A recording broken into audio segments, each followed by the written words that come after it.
Excellencies, distinguished delegates, dear colleagues, the informal meeting is called to order.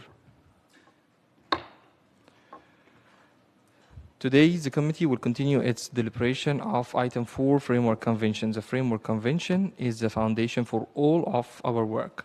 Such convention will allow for incremental progress over time. Because tax is relevant to everything, this framework should be drafted so as to provide the widest possible scope for protocols in the future, including protocols on subjects we cannot even anticipate today. Work on the Framework Convention is in the capable hands of the co-lead, Daniel Nero of Ghana. I will now hand the floor to Daniel to describe the work to date on Work Stream 1. Mr. Daniel, the floor is yours. Thank you, Chair, and good morning, Excellencies and delegates. We'll have a presentation, a quick presentation, and go through what we've done so far in terms of the Framework Convention and the issues notes that we sent out and the various comments that have come in. So for Workstream 1,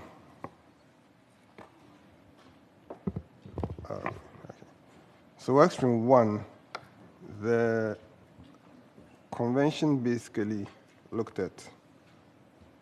Can we go to the next slide, please?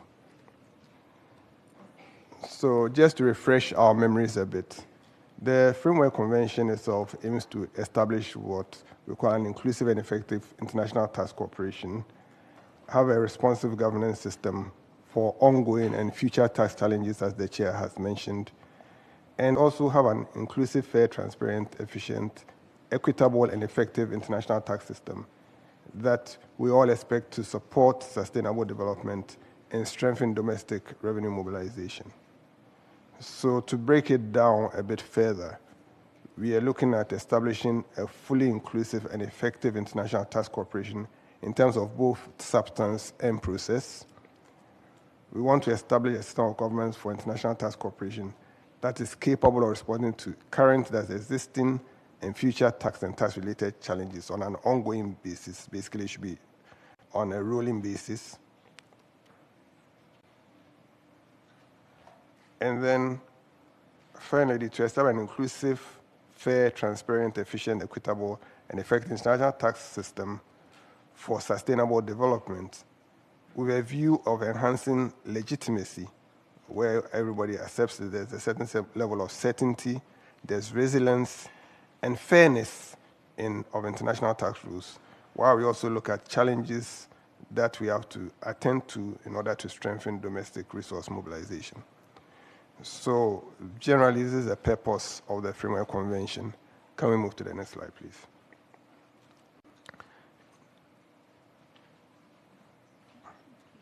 It is off my screen. I can see it. Okay, all right. Keeps this.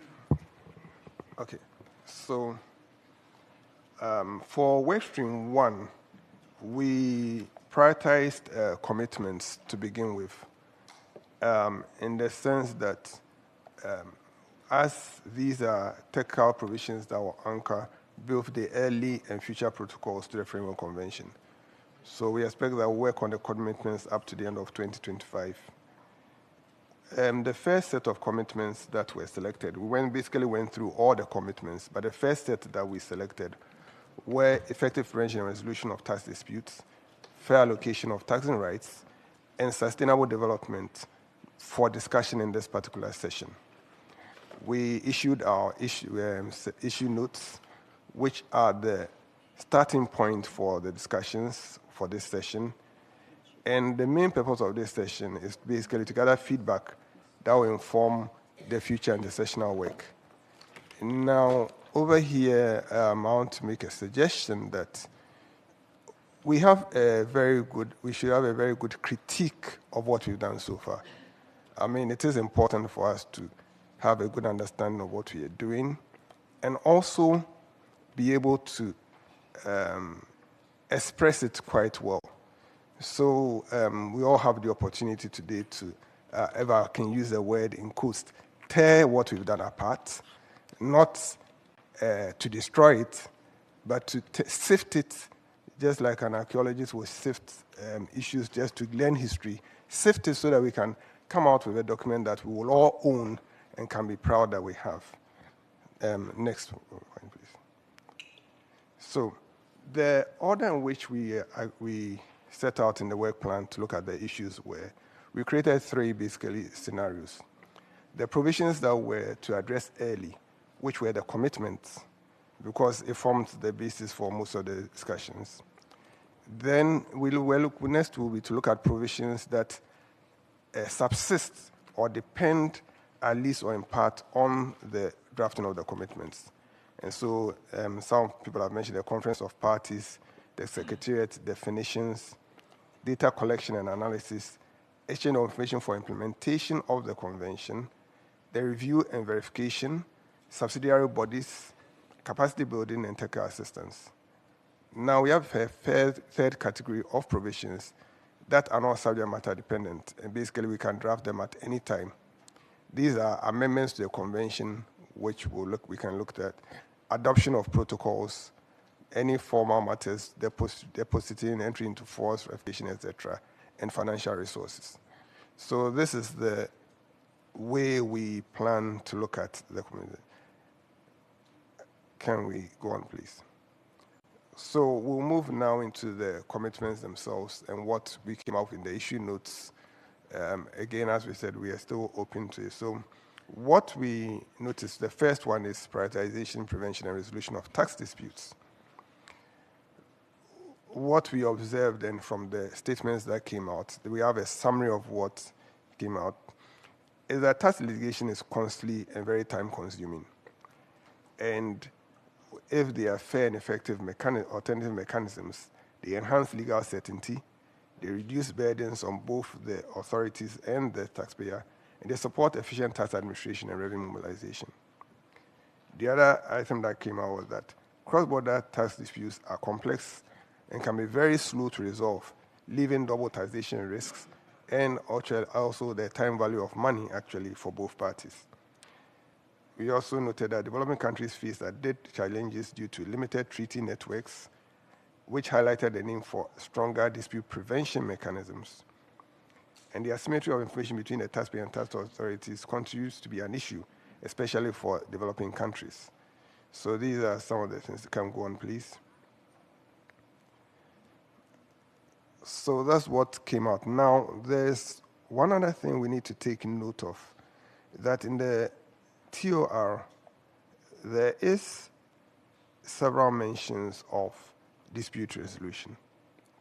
And you'll find them in three places: in the commitments, in the bucket of other elements, and then as a protocol. So there is the need to align these three items so that there are no overlaps and there are no conflicts with them. So this is part of what the discussions are on, part of the discussions we've had so far, and we need to continue to have. Next slide, please. So for dispute resolution and then prevention, what were the general idea that came out of the discussions that we had? One was that there would be the need for a statement that recognized the importance of legal certainty to cross-border trade and investment, and the ultimate goal of improving domestic resource mobilization. So in that sense, dispute prevention and resolution should, at the end of the day, help domestic revenue mobilization. And then basically there will be, expected that there will be an undertaking to establish dispute prevention and resolution mechanisms that are fair, that are independent, that are accessible, and effective in resolving disputes. And it becomes a bit more important when we are looking at this because one of the things that actually came out that prevention basically will be preferred to dispute resolution. Disputes could, but as much as possible, prevent them. And then when also resolving them, it should be timely for both the taxpayers and the tax authorities. Next slide, please. Now, for us as a committee, these are some of the things we expect that we'll discuss today. We've made comments on them already. We have room for further comments in that discussion. Now, the first question is whether the elements of the commitments from the previous slide effectively address the concerns that have expressed in the work stream, for those of us who were in the work stream, expressed in the work stream. Those of us who were not there, who might have looked at the issues noted later, we also have this question to answer. Also, whether the elements of the commitment from the previous slide provides enough support for the early protocol, whether there are other things we need to look at in getting that done. Then whether there are any additional concerns regarding effective prevention and resolution of tax abuse that should be addressed in that particular article in the Framework Convention. So these are the three basic questions that we'll be looking at when we come to discussions. Let's know that there might be other questions that will arise. As and when they come up, we'll look at them. So as we sift through. The next slide, please. The next one is the fair allocation of taxing rights. Okay. Now, some of the things that we looked at, and because we have one protocol already, what should the commitment really look like? What should be provided in the Framework Convention to anchor that? We have a first protocol already, which is on services, and so where are we looking at? What are we looking at in terms of that? Next slide, please. Now, some of the discussions again that came out was the aspects of fairness and what is important to member states. One was that it was important for supporting domestic resource mobilization and also restoring taxing rights that are eroded by evolving business models. We all agree that taxation is very, very dynamic because business itself is dynamic. So how do we ensure that these taxing rights are accorded each state as business models evolve? The next one was that we should ensure that all jurisdictions where business occurs share taxing rights. The question that really remained was, what is it? Is it about the economic rights basis for allocating such rights? How really do we allocate those rights? The proposed criteria also should emphasize economic substance, value creation, and while at the same time we look at what would the impact be on trade, what would be on investment, will it be efficient, how neutral it will be, and how simple we can make it. Additionally, we've talked about the future, which is very important because things keep evolving. The rules that should come out should be future-proof and should be adaptable to evolving business models. It was, to a certain extent, discussed that fairness is a very subjective thing. Defining it can be an issue.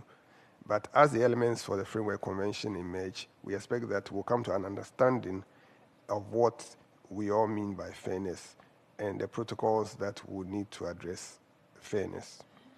Next slide, please. So what are we looking at? What do we expect to come out of this? We want to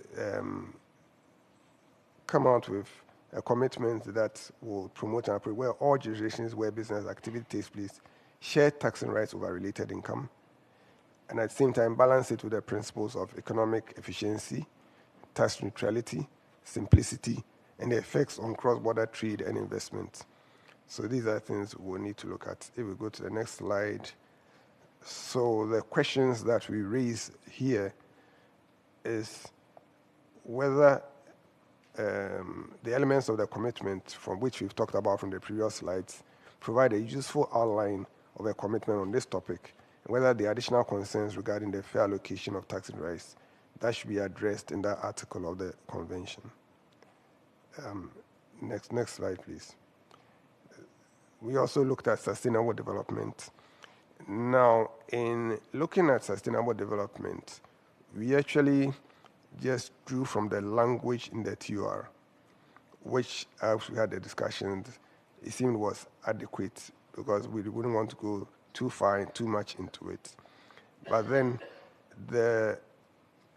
basically, so we looked at paragraph C of paragraph 10, subparagraph C of paragraph 10 of the TUR, and what we have here is some framing that says that taking into account their different capacities, the state parties agree to pursue international task cooperation approaches that will contribute to the achievement of sustainable development in its three dimensions: economic, social, environmental, in a balanced and integrated manner. And it was assumed that a commitment in this form could serve as an anchor for future protocols when it comes to discussing these. Next slide, please. So when it comes to sustainable development, what we want to discuss is whether there are additional aspects of international task cooperation that could contribute to the sustainable development that we should add to the paragraph that we already have, and how we should frame it in that sense. So, next slide, please. Right. Before I go to next steps, I think there's some clarity we need to give. During our discussions, we looked at the commitments as were in the TOR and agreed that we would look at those commitments first. It came up that way. The word inter was used in terms of reference, which indicated that there could be additional commitments. But we started what's in the TOR. Subsequently, if there's a need to look at other commitments, I think some people have made comments on that already. We could look at those additional commitments. But to begin with, that's what we'll begin with. So next steps, please. The next slide.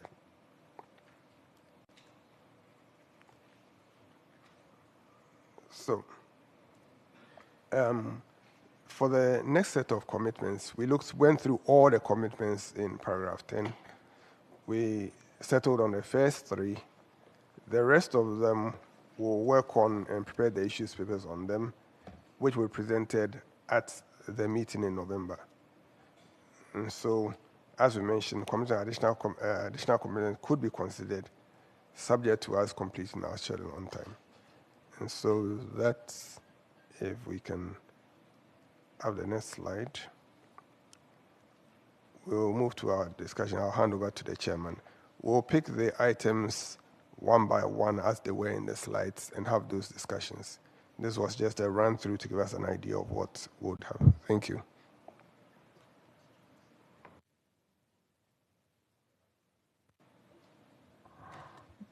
Thank you, Daniel, for this presentation. And now we are going to open the floor for discussions. And first of all, we would like to take if there is any general points or questions that need to be raised. Then after that, we will start with focusing on the first commitment, which is effective dispute prevention and resolution. But first, we will be taking if there is any general questions or inquiries about this.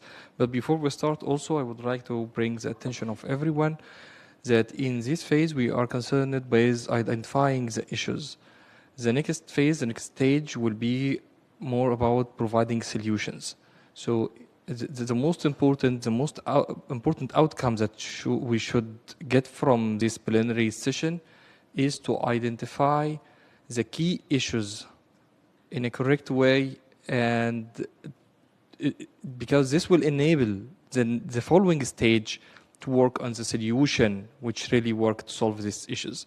So now we are working and brainstorming and discussing to ensure that we are able to really identify the issues in a correct way and make sure that we are standing on what really we need to work on in the next stage more than discussing solutions. The next stage, the work streams will come back with solutions in which we will start to discuss as well.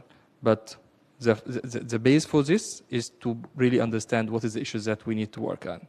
So this is just for clarification. So to make sure that our discussion and our dialogue is focused in the right direction and we are all pushing in the same direction.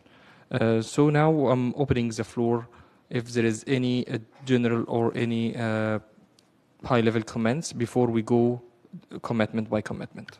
The floor is open.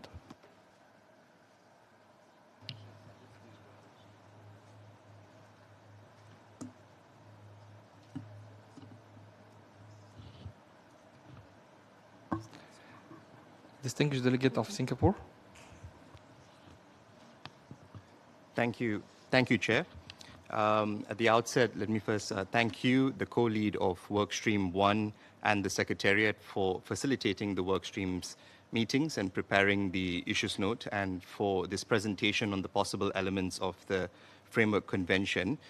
So my remarks would be quite high level, a few comments on the general approach to Workstream 1, and then some specific elements we would like to touch on. I think through the discussions and the statements yesterday, it's quite clear that we share a desire to develop a framework convention and protocols that would be truly inclusive and beneficial to member states. And as we commence our discussions on this work stream, we would like to suggest a few points to guide our discussions. First, Singapore believes in developing a framework convention that would receive broad support as provided for in Resolution 79/235. And as we've heard from an overwhelming majority so far, we believe that the commitments in the Framework Convention should be broad. We agree with this, and that the details of how these commitments should be operationalized can be articulated in the protocols, which we've also heard many member states similarly call for. And we think that this would enable us to future-proof the Framework Convention so that member states with specific policy concerns would still have the latitude to endorse the Framework Convention and take broad guidance from its commitments to address specific interests in the future.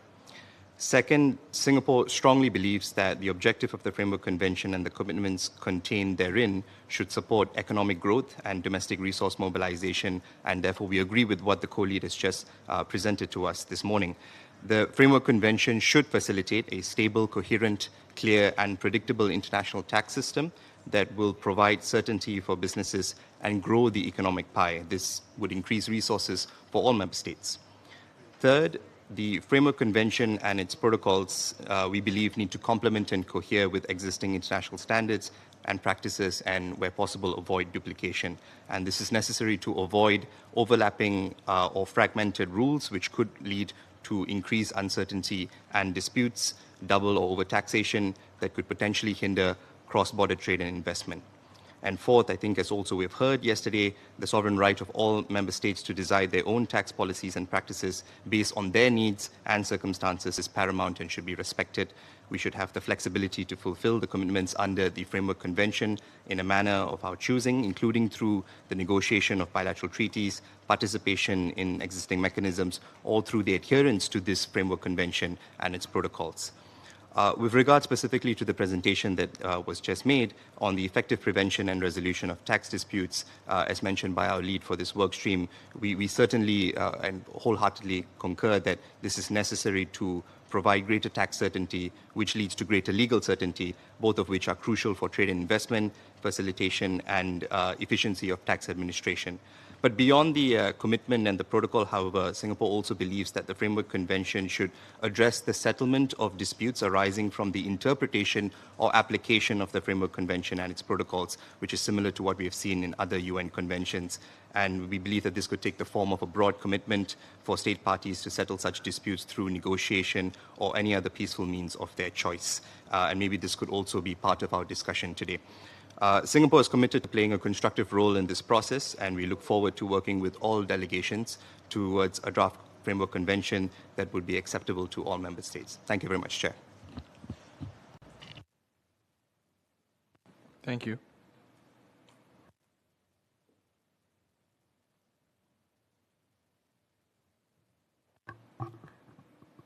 Distinguished Delegate of Iran. Thank you, Chair, and many thanks for the presentation. I have a question, and then we are talking about the international cooperation. So the level of the discussion here should be focused on enabling international environment. So my question mainly focusing that that enabling international environment is a prerequisite for such a kind of important process. So, and then I appreciate that the presenters then telling us that how we can proceed with whenever I didn't see any international environment, any enabling international environment, because as I emphasized, that's a prerequisite, because we are not talking about the bilateral issues or or trilateral issues. We are talking about the multilateral cooperation. And then that is my first question. The second one is about the leadership of the UN. And then where is the leadership of the UN and then the main role of the United Nations and its specialized agencies here.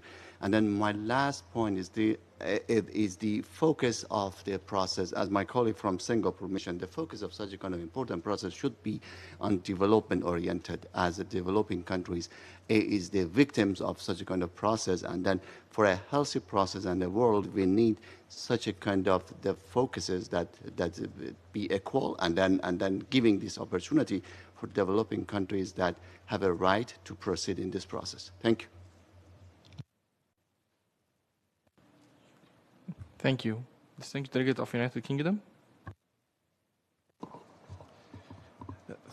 Thank you, Chair, and thank you to the co-lead for the presentation. It's, I guess, obviously a new presentation, and I've not been able to compare it to what was in the issues note. So it would be helpful, I think, if you could set out what the main differences are between what's in the presentation and what's in the issues note, so that we can work out whether there's anything we need to add on top of what was in our written comments.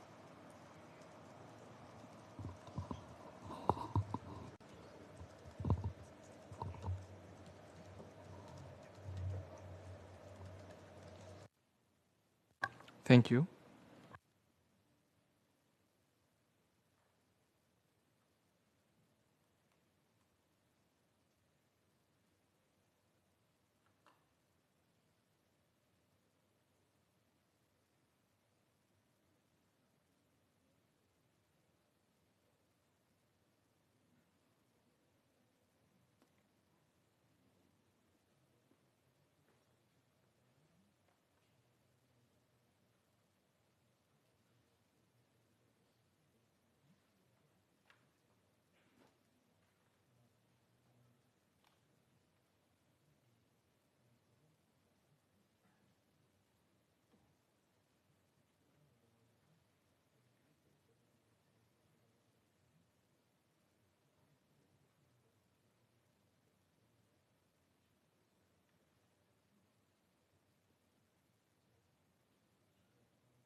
So as I see no more requests for the floor at this point.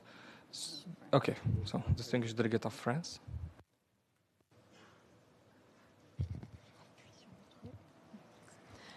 Merci, Monsieur le Président. Merci pour cette intervention et ce rappel de ce que nous avons pu discuter durant le workstream 1. J'avais quelques points de vigilance et quelques interrogations, effectivement, comme vous le disiez, à titre liminaire. Je partage tout à fait le fait que nous ayons des engagements de haut niveau parce qu'il est important que cette convention cadre réunisse le plus grand nombre et que ce qui relève de l'opérationnel apparaisse dans les protocoles. Je me permets aussi d'insister sur le fait qu'il doit être clair que cette convention cadre vient au soutien de réseaux ou de relations entre juridictions qui n'auraient pas entre elles de conventions bilatérales, et il importe de veiller au respect et à l'application prioritaire des conventions qui auraient pu être conclues entre les États présents.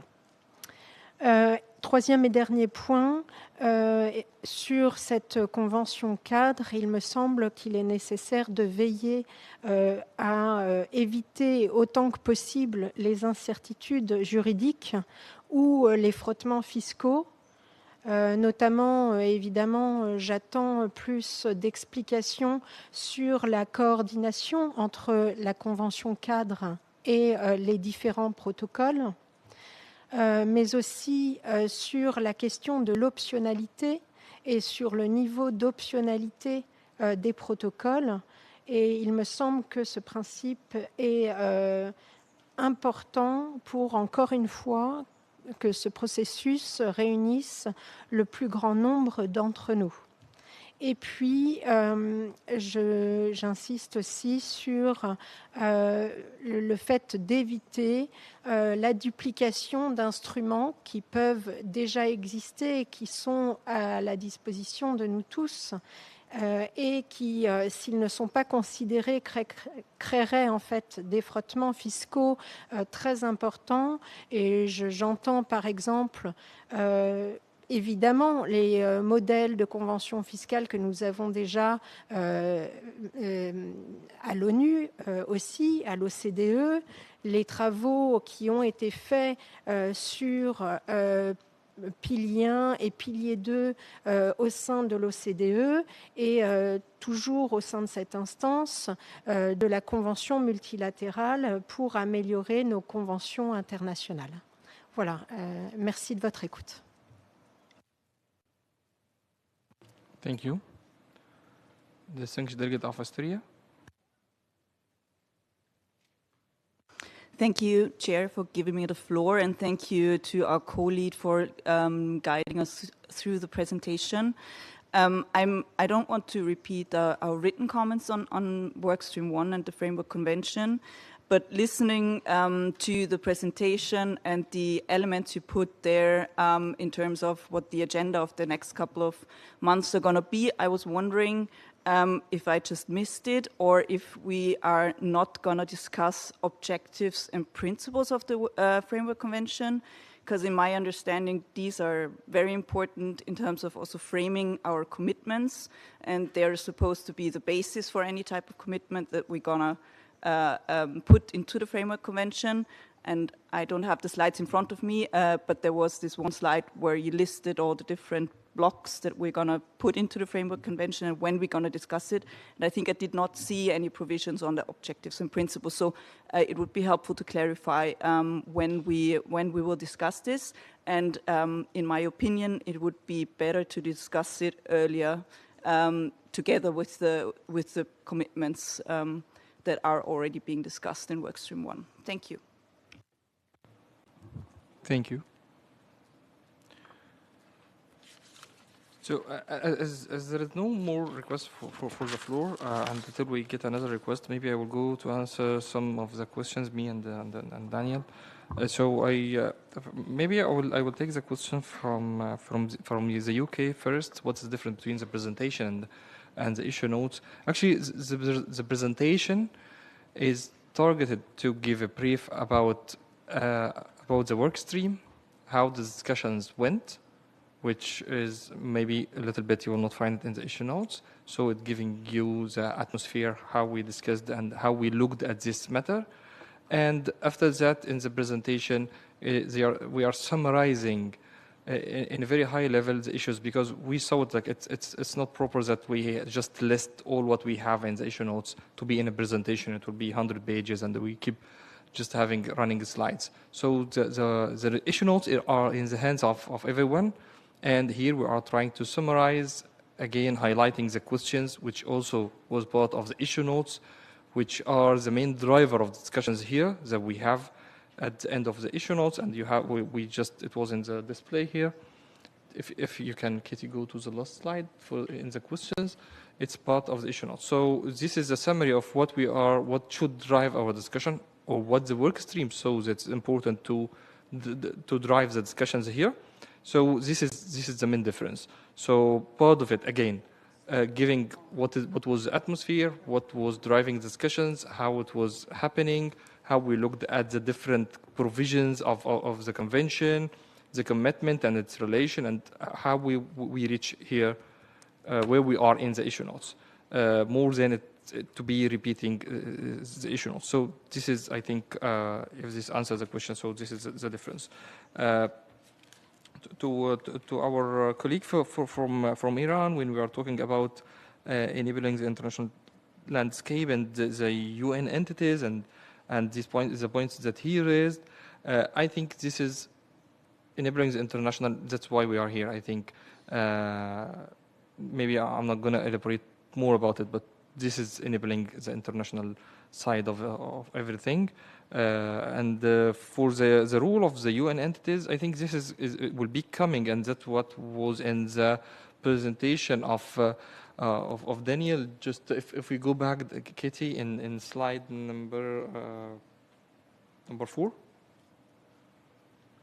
Yeah, you will find here the conference party and secretariat, the data collection, and all of this. That's what should be coming next, in which we're gonna work and see what can be the role of the secretariat, and if we can have also rules of sort of support or whatever for the UN entities. So this will come for to be discussed under these provisions. So it's coming up while we are moving in our discussions and moving forward.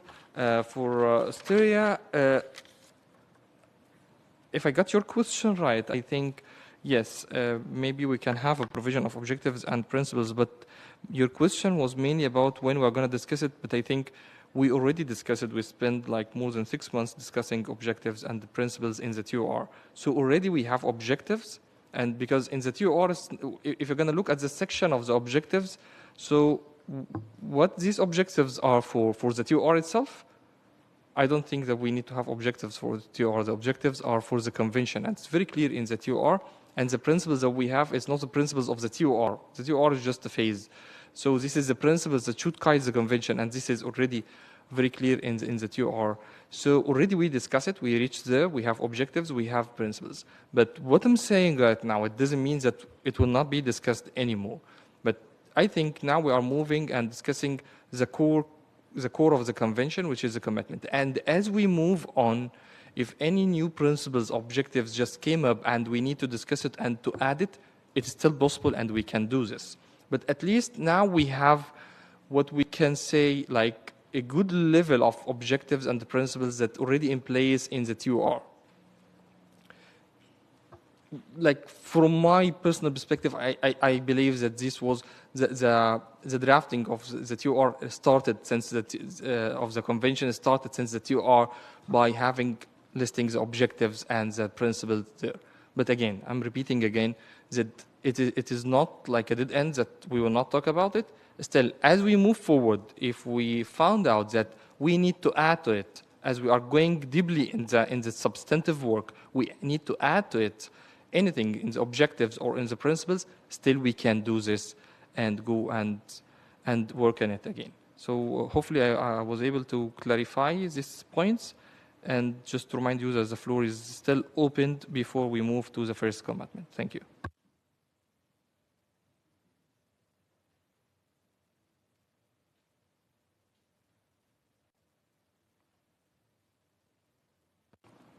Distinguished Delegate of Canada. Thank you, Mr. Chair, and thank you also to the lead and to the Secretariat for the work that's been done on Workstream 1. I just wanted to follow up on the last point made by the Chair in response to the question from the distinguished delegate from Austria. Is my understanding correct?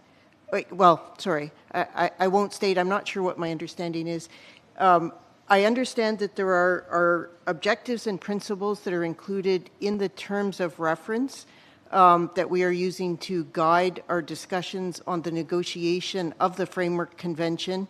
What is unclear to me is, will the Framework Convention itself have a statement of objectives and principles? And if it will include a statement of objectives and principles, is it the view of the Chair that we would effectively have a cut and paste of the objectives and principles from the terms of reference? or is it the view that the objectives and the principles guide us in the negotiation and will guide the framing of the commitments and are therefore unnecessary to be repeated in the convention itself?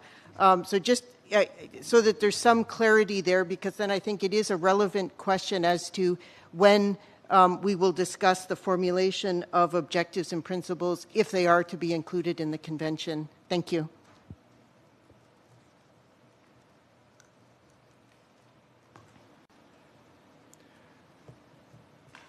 Okay, again, so I will answer our colleague from Canada, as we don't have any more requests for the floor at this point. And maybe it would be good to go to the terms of reference directly and read what's already there, because at the end of the day, it's not the perspective of the chair. It is the perspective of the member states. The chair, he is just to moderate and coordinate. So if we're gonna go for the section in the TOR, I'm reading now from the TOR, which is the principles. You'll find that in paragraph 8. A United Nations Framework Convention on International Tax Cooperation should include a clear statement of principles that guide the achievement of its objective. So in the TOR, it's listed that the convention should include a clear statement of principles, which answers the question, I think, that yes, we're going to have a statement of principles, and the same, I think, also because it's the same for the objectives. The United Nations Framework Convention of Tax Cooperation, whatever, should include a clear statement of its objectives. So that's what we have in paragraph 7 and what we have in paragraph 8, stating that the objectives and the principles should be in the convention and should have a clear statement in the convention. So hopefully this answers the questions that we have. And again, it is the member states we are discussing. We can add, we can amend. So if we found anything which is missing, still we can do it. This is the nature of our work, that we keep revising. Even after we finish the convention and it's enforced and it's working, we keep revising. That's what we see in all the forums and what we see even in our domestic work. Nothing is perfect from the first time, and you keep all the time revising and the changing, depending on the change in the economic circumstances and the social things. So there is some dynamics which guide as we go forward. So this is the principles, this is the objectives that will be in the convention, but still we can add to it if this helps. Thank you.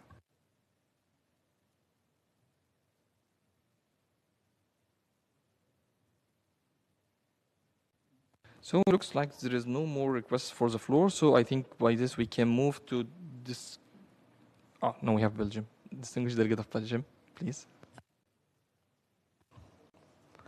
Yeah, I had a small question. Will there also be an article in the Framework Convention around the protection of sovereignty, since that is done in other framework conventions of the UN? Because that's not clear to me yet. Just an additional question.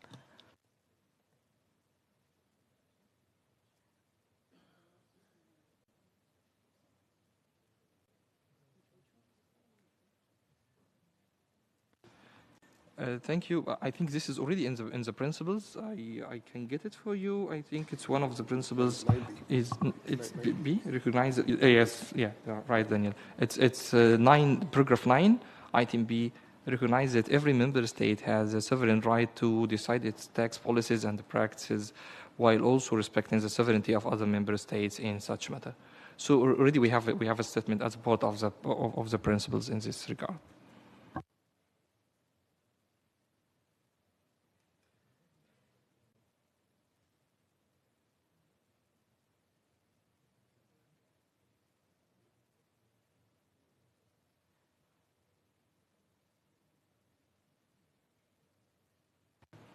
Distinguished delegate of Saudi Arabia.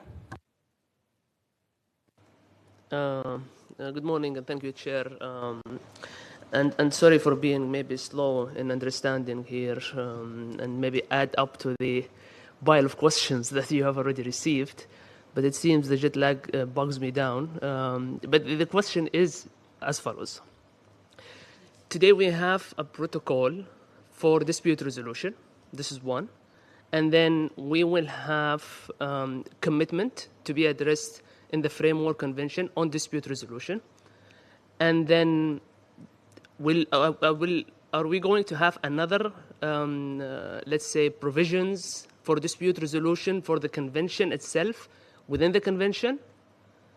Or we are talking about only reference to be made on the commitment in the Framework Convention for fair and dispute resolution and in the Protocol 2? Because this will take me to another questions also. What about Protocol 1? Protocol 2.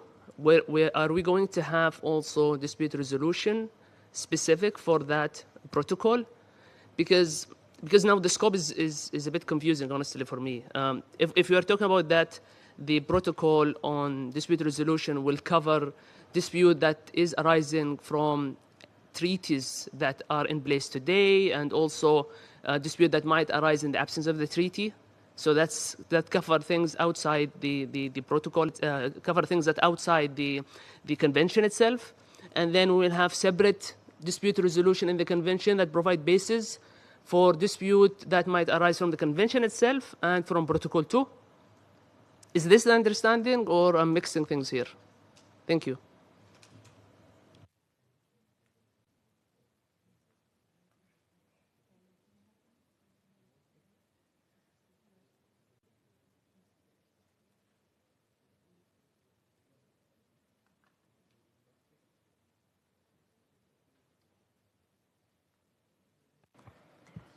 Okay, thank you.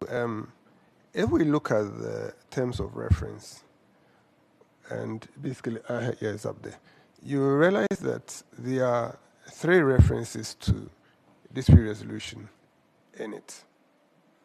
The first reference we have in the commitments, where we talk about prevention and resolution of disputes.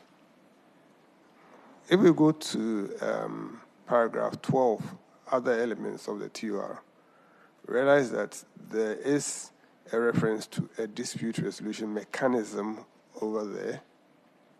And then, as part of the protocols, we choose prevention and resolution of dispute as a protocol based on the commitment.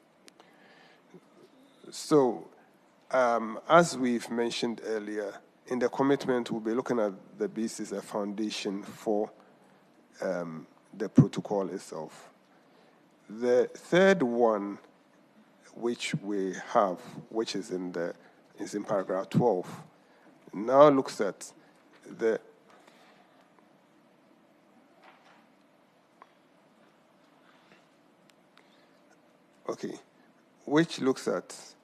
which is in paragraph 12, now looks at other mechanisms we are putting, because as I think you mentioned, and this one is still part of the discussion that is ongoing from members.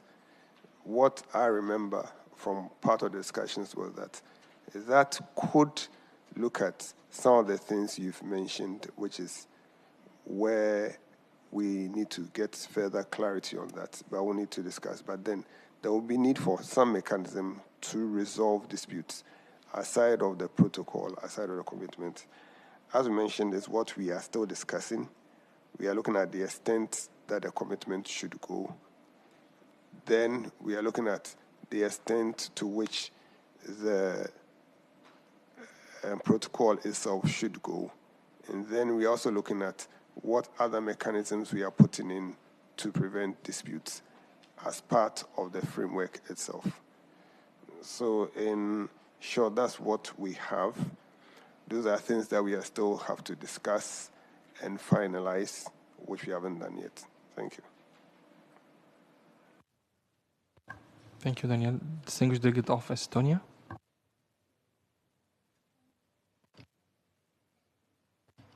Thank you, Chair. I'm also a bit slow, but going back to the question of my colleague from Austria and Canada regarding the principles, I've quickly reviewed the TOR, and yes, we do have a separate paragraph on the principles, but I would say that these are rather broad to provide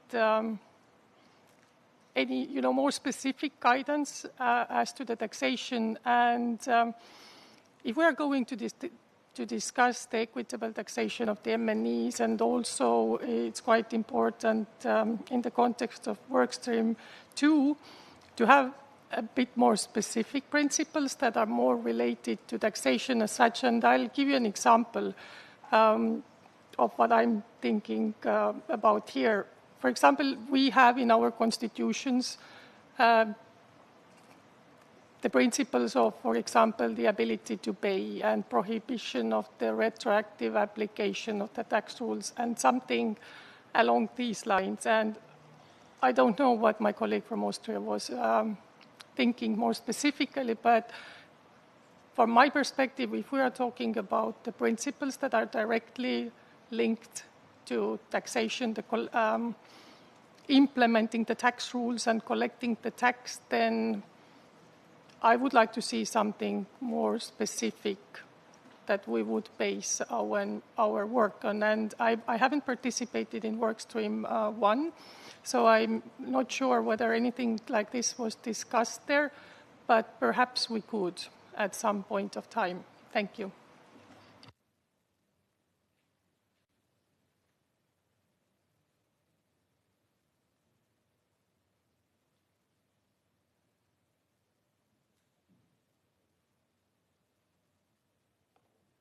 Thank you, distinguished delegate of India. I just want to make some comments on this debate that has come up now about whether the objectives and principle needs any further elaboration. Now, if you look at the terms of reference, it very clearly says, both in the objective section and in the principle section, that the framework should include a clear statement of its objectives. It also says that it should be a clear statement of the principles. So I think that what we have included in the terms of reference is clear.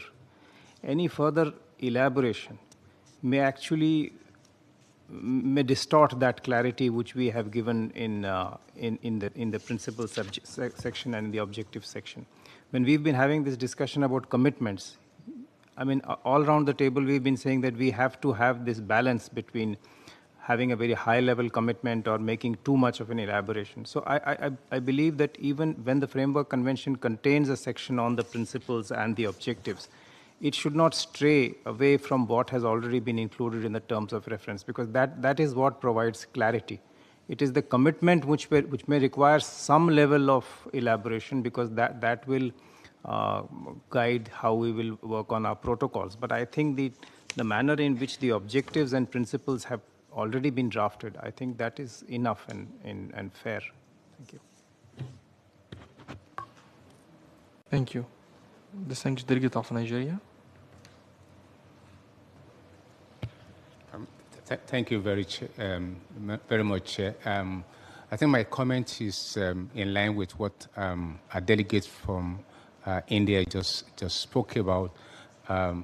We already have the objectives of the framework and the principles that will guide the negotiation.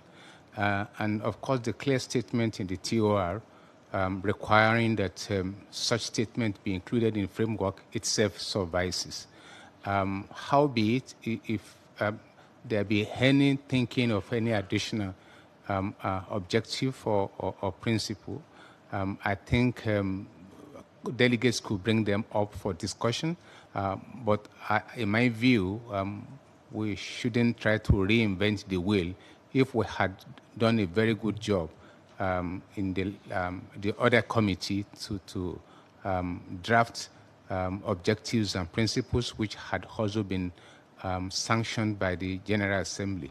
I think we should just move ahead so that we are able to accomplish our agenda for this session. Thank you.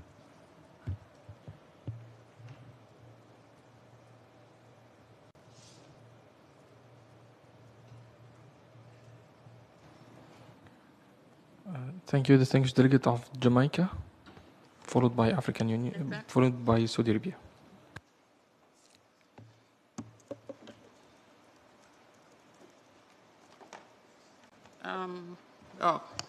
Yes, thank you. Thank you very much, Chair. My comment is really to congratulate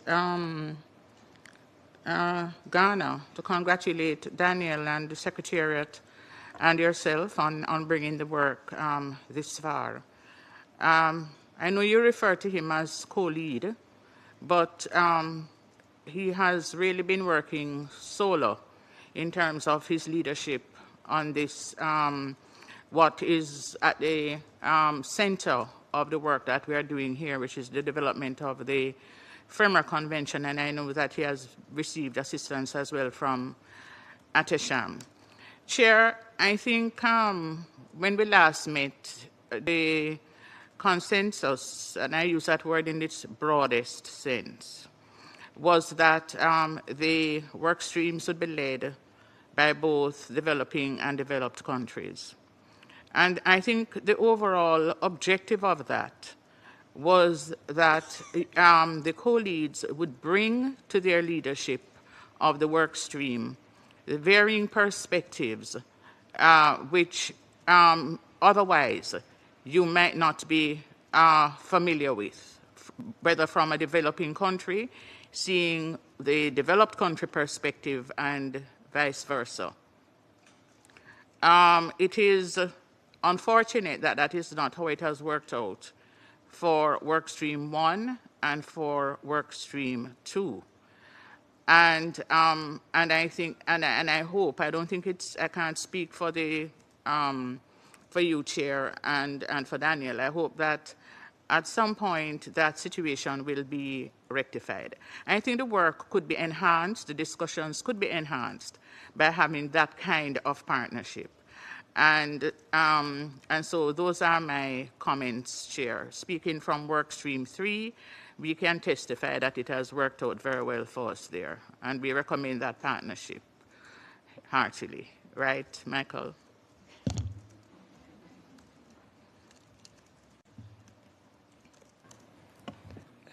Thank you for this. Now, Saudi Arabia, but I think Saudi Arabia, we're going to move to discuss the first commitment, which is effective dispute resolution prevention.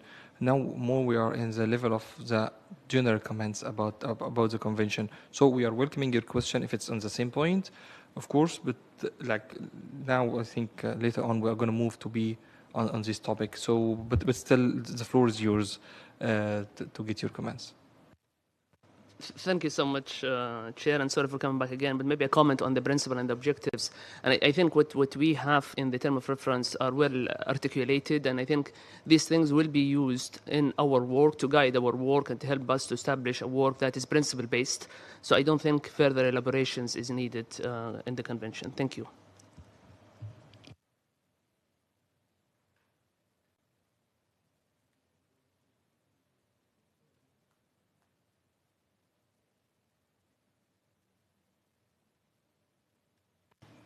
Distinguished delegate of Kenya. Thank you, Chair.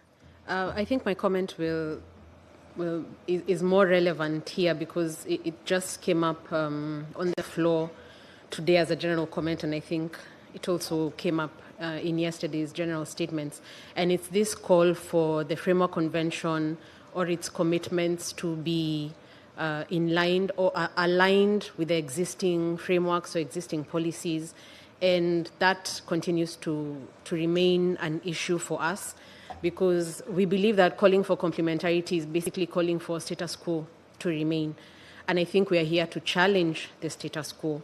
I think the entire reason we're here, the reasons we've been given in the work stream is that the status quo has been very unfair for developing countries and the allocation of taxing rights and our ability to meet our development goals because of this unfair allocation of taxing rights. So in our view, we are not here to simply replicate whatever is existing because it is already unfair, and we have repeatedly said that whatever is existing is not inclusive. And Resolution 78-230 clearly stated that developing this framework convention is needed in order to strengthen international tax cooperation and make it fully inclusive.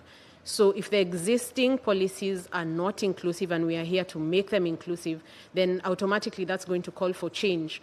So we just want to say that we don't agree with the calls for complementarity or aligning with existing standards or obligations, because we are here to correct whatever is existing. Thank you, Chair.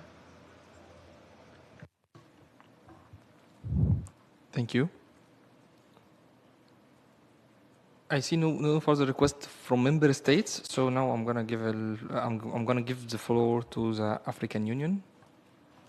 Please go ahead.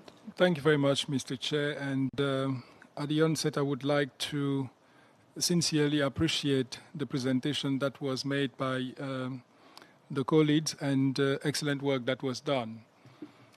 We would like to align our position with Nigeria, India, and the just concluded words from Kenya to underline the fact that, Mr. Chair, the terms of reference in our perspectives were enough and broad enough to lay the ground for our direction in terms of what we are doing in the drafting of the Framework Convention. And this applies to the issue relating to the principle and to the objectives and to the key elements that should be incorporated in the Framework Convention. And in this perspective, we believe that all additional suggestions that may be brought should be not conflicting with what is already adopted by the UN General Assembly in the terms of reference, to make sure that we keep consistency and that we move in the same direction. Now, in terms of the issues of complementarity, as was highlighted by Kenya, and I think it has been so eloquently said, for us, we do believe that we are here to reconstruct or to rebuild or to design an inclusive international tax cooperation, as was called upon by all the member states in this room. And in that perspective, we do believe that it is important that our work, be to change the narrative of international tax cooperation to make sure that we are able to provide an opportunity to all the countries, not only developing economies, to raise domestic resources and to finance their development needs. And in that perspective, our support to the work that is being done is fully in line with the principles and the direction that we have outlined in the terms of reference that were adopted. Thank you very much. Thank you. International Chamber of Commerce representative, please go ahead. Thank you, Mr. Chairman. A question or a comment in relation to the discussion we've just had on principles and objectives of the framework. I know that there was discussion and consideration of taxpayer rights in the discussions that have been held to date, but I don't see these as being enshrined in the objectives and principles of the Framework Convention. This is a fairly standard and common practice in most conventions, and we would like to see those taxpayer rights and obligations enshrined in those principles and objectives if there's to be no further debate or discussion about how that's taken forward. Thank you, Mr. Chair. Thank you. Distinguished representative of ATAF. Thank you very much, Chair. Good morning, distinguished delegates. The African Tax Administration Forum would like to align itself with the comments in support of India, Nigeria, Kenya, African Union, and others. On the issue of complementarity, we fully agree with the statement by the distinguished delegate from Kenya, and that the role of our meeting here is to ensure that the international tax system can deliver to all countries, both developing and developed, a tangible and workable solution on international tax cooperation. And on that note, we look forward to further discussions and elaborating the protocols as requested. Thank you. Thank you. Distinguished delegate of Switzerland. Good morning. Thank you, Chair. Many thanks to the co-lead for the presentation and also for the elaboration of the issues note, which was, I believe, a very accurate summary of the discussions held in the Workstream 1. With respect to the question raised by the distinguished colleague from the UK this morning regarding the differences between the issues note and the presentation, I spotted a difference, and this concerns the undertaking to create mechanisms for dispute resolution.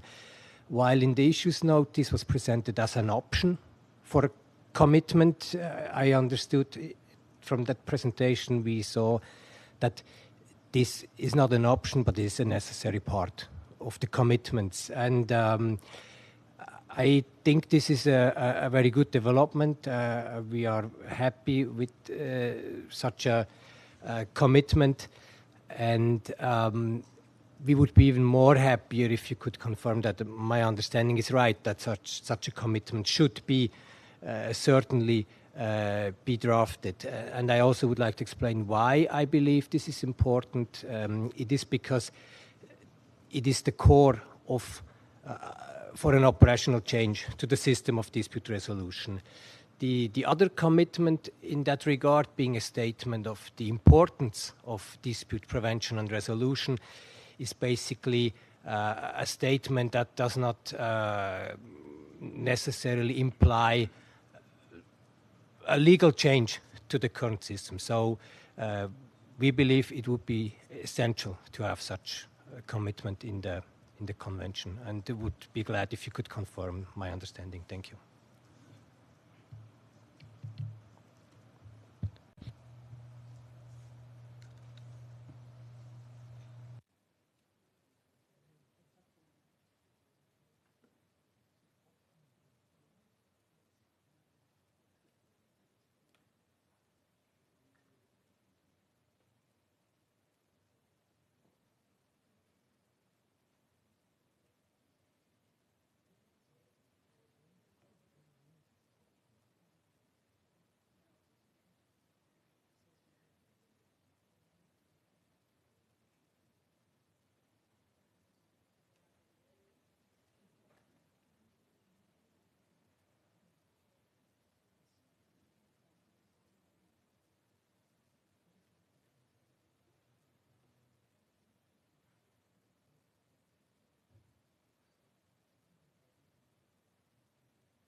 Distinguished delegate of Algeria.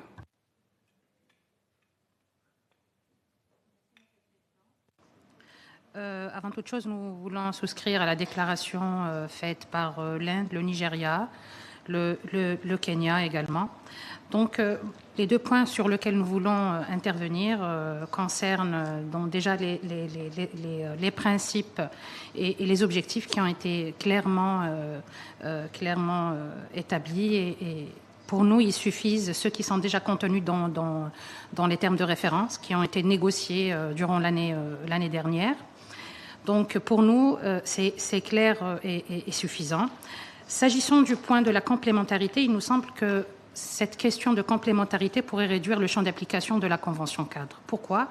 Parce que le système actuel, c'est un système qui est préétabli, mais qui n'emporte pas l'adhésion de tous et qui est clairement déséquilibré dans certaines conditions.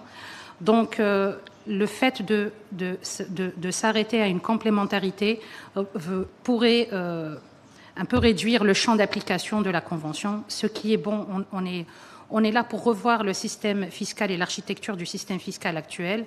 Ce qui est bon, on le garde. Ce qui n'est pas bon et qui n'arrange pas les intérêts de tous les États de manière équitable et équilibrée, on pourrait les revoir. Donc, pour nous, donc s'atteler à une complémentarité pourrait réduire le champ d'application de la Convention cadre. Merci, Monsieur le Président.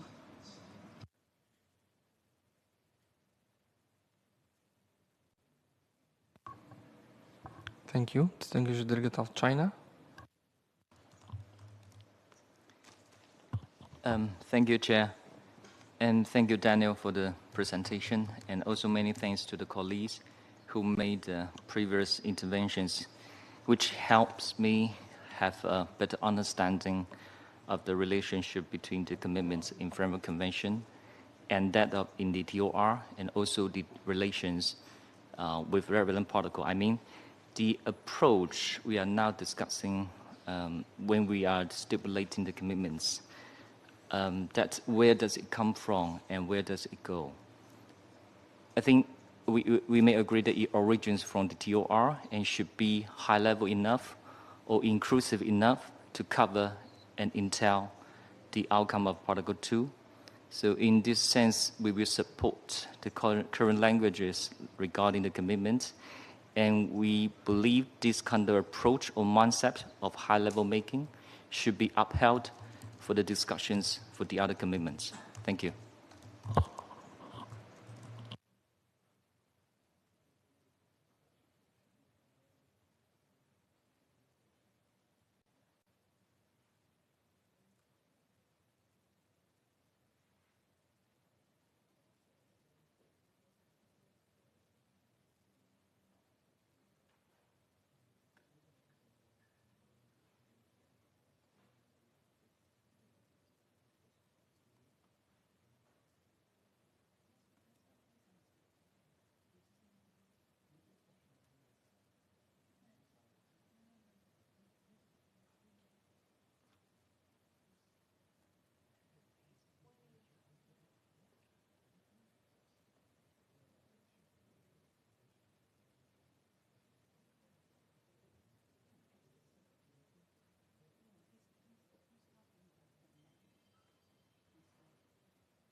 Okay, so we don't have more questions, so I will answer some of the questions that we got right now.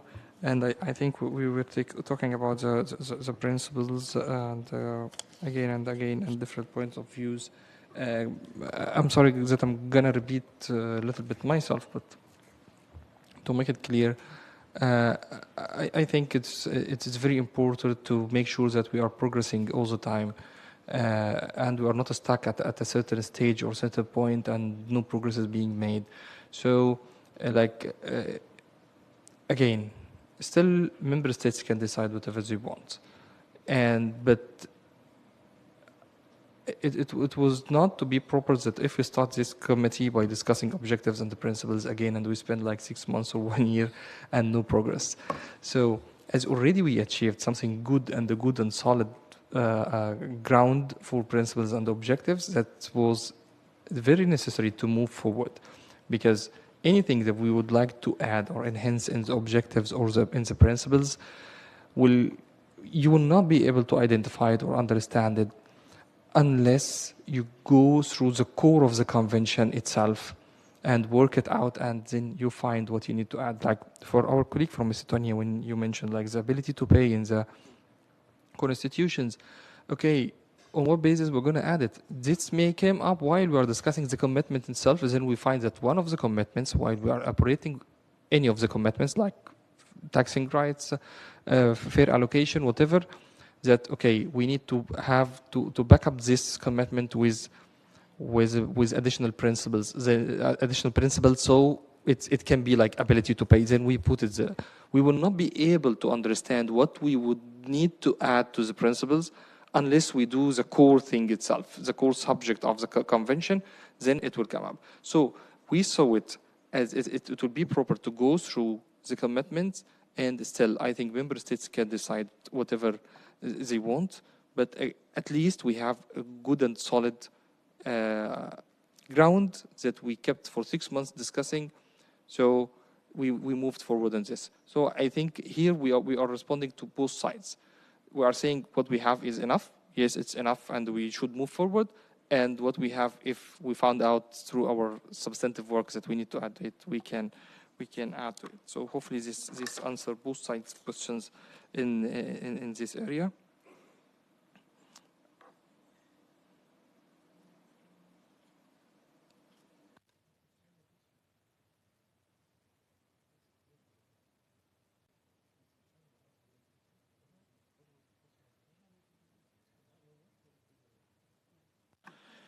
Okay, so now if you allow me, I'm getting back to Switzerland.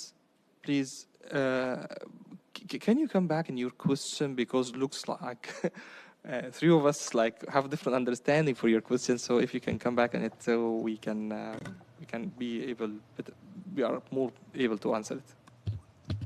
Thank you for getting back to me, and my excuses for being not clear. When I read the issues note, I understood that what we see now on the slide of the presentation, the first bullet point will for sure be part of a commitment. And the second one, which I believe is even more important, because the first one is simply a declaration of the importance of something we probably all share. And the second one was presented as an optional commitment. And my question relates to the relationship between those two parts of a commitment. And I understood from the presentation that now they are on the same level, and they should equally be addressed in our future work. Thank you.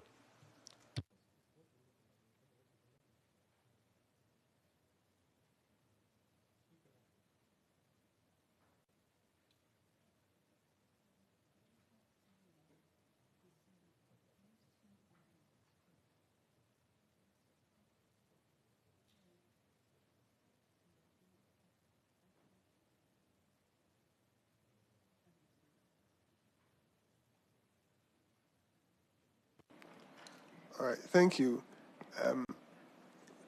If you look at the preamble to both statements, it talks about possible elements. As we mentioned earlier, your suggestion is very welcome. I mean, it gives us a certain level of certainty that you want to bring in. But as we say, we are still discussing, so it's a possible item that we can have in it in the listing. That basically, that's where I'll stop. That's possible. It's still an optionality, as everything there is, but it's a suggestion that we should do. So I'll leave it at that one. It's a suggestion. It's not cast in stone yet.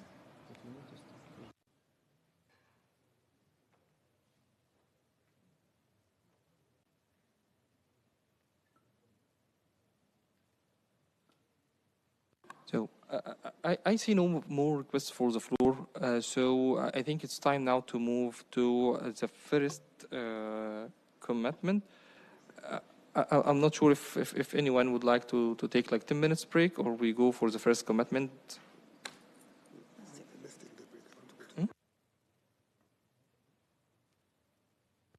Okay, so we can go for a break for 10 minutes. So we'll be back after 10 minutes.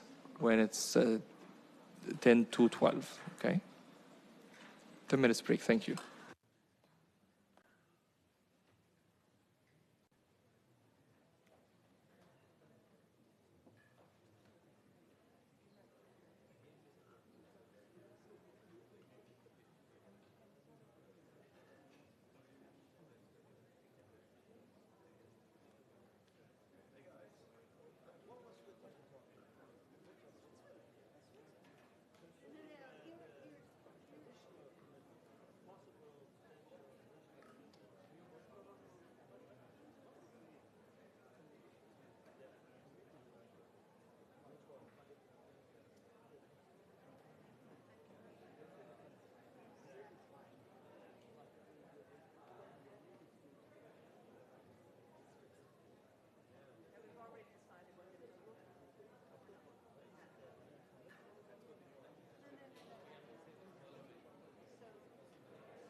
Welcome back, everyone. So now we are back to continue our discussion for work stream 1 on the Framework Convention. We finished listening to the general comments and the interventions on the convention, and now we're going to move to just maybe it would be good to remind everyone that we have commitments on effective prevention and the resolution of tax disputes, fair allocation of taxing rights, and sustainable development. So now we're going to take it one by one. So we'll start with the first one, which is effective prevention and resolution of tax disputes. So now we are opening the floor if anyone would like to come on this topic.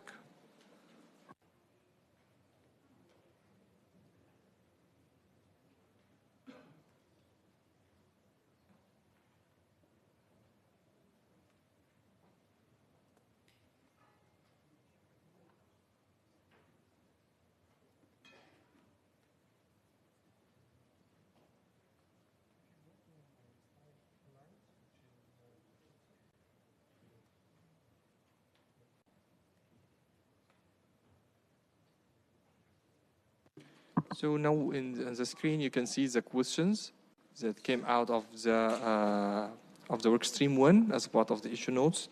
So I think this can help in the discussions to have these questions in front of us, so we are able to reach an answer or a feedback on each of them, because this is what will guide the work of the work streams from here till Nairobi session in November. Distinguished Delegate of India. Thank you, Chair. I will try to tailor my comments to answer the three questions, maybe not in the same order, but now my first comment is something connected or something similar to what the distinguished delegate from Switzerland was mentioning. Now, if I'm looking at paragraph 9 of the issues note, and the way the paragraph is drafted, the context that I would like to preface my comments by saying that this is a commitment related to effective prevention and resolution of tax disputes.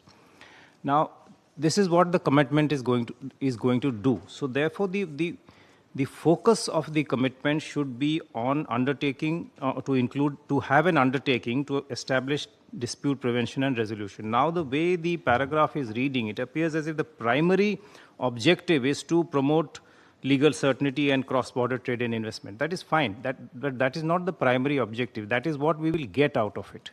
So, whenever we get down to the business of drafting this commitment, we believe that it should lead by saying that the parties to the convention undertake to establish dispute prevention and resolution mechanisms that are independent, fair, accessible, and effective. And the question of legal certainty and promoting cross-border trade and investment, that follows. So I think that is one way that one point that we would like to make.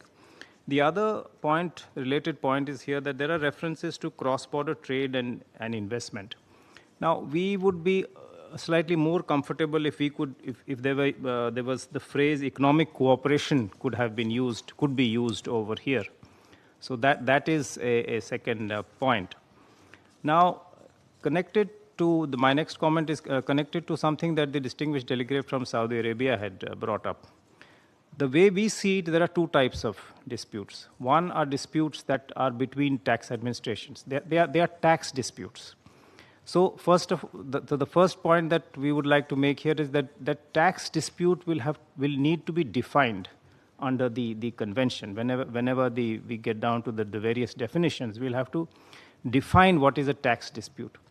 Apart from these tax disputes, which will have their own manner of resolution, there will be disputes that will arise under the convention.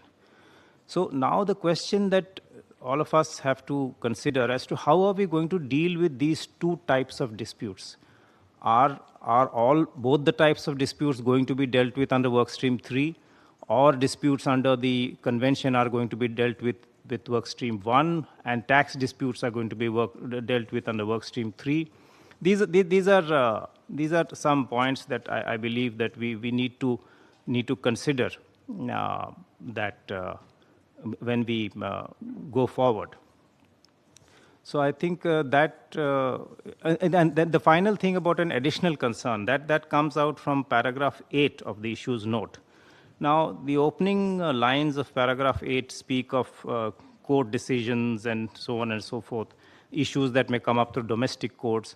I think that maybe the way this is drafted, we can avoid being rather prescriptive about this, because there were some references about national sovereignty, etc. Now, what happens in our national courts, it happens. I mean, there's nothing that anyone else can do about that. So I think these are some of the additional concerns that immediately come to mind. So thank you.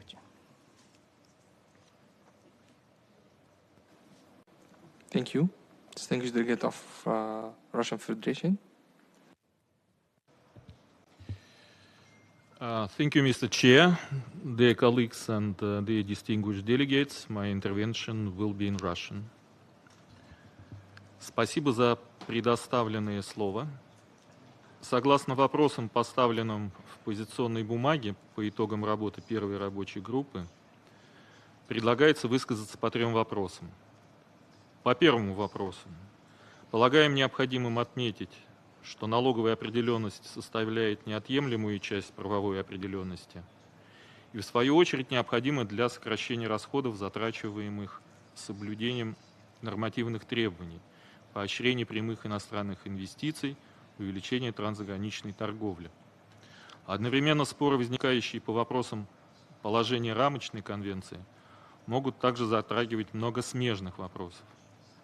В этом смысле формулировка обязательства по разрешению споров не должна ограничиться спорами, возникающими только по вопросам применения рамочной конвенции и протоколов. По второму вопросу.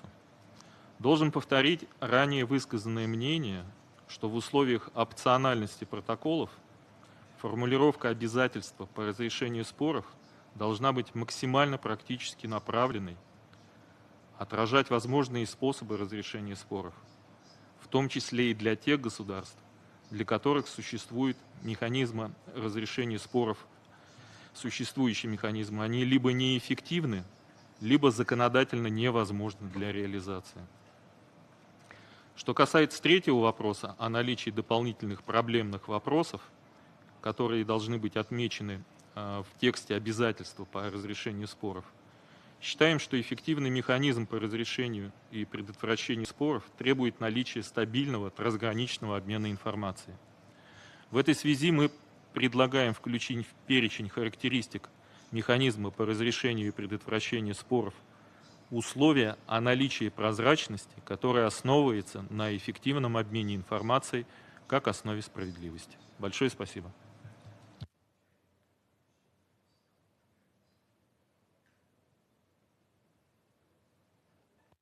Thank you. Distinguished delegate of Nigeria, followed by Singapore.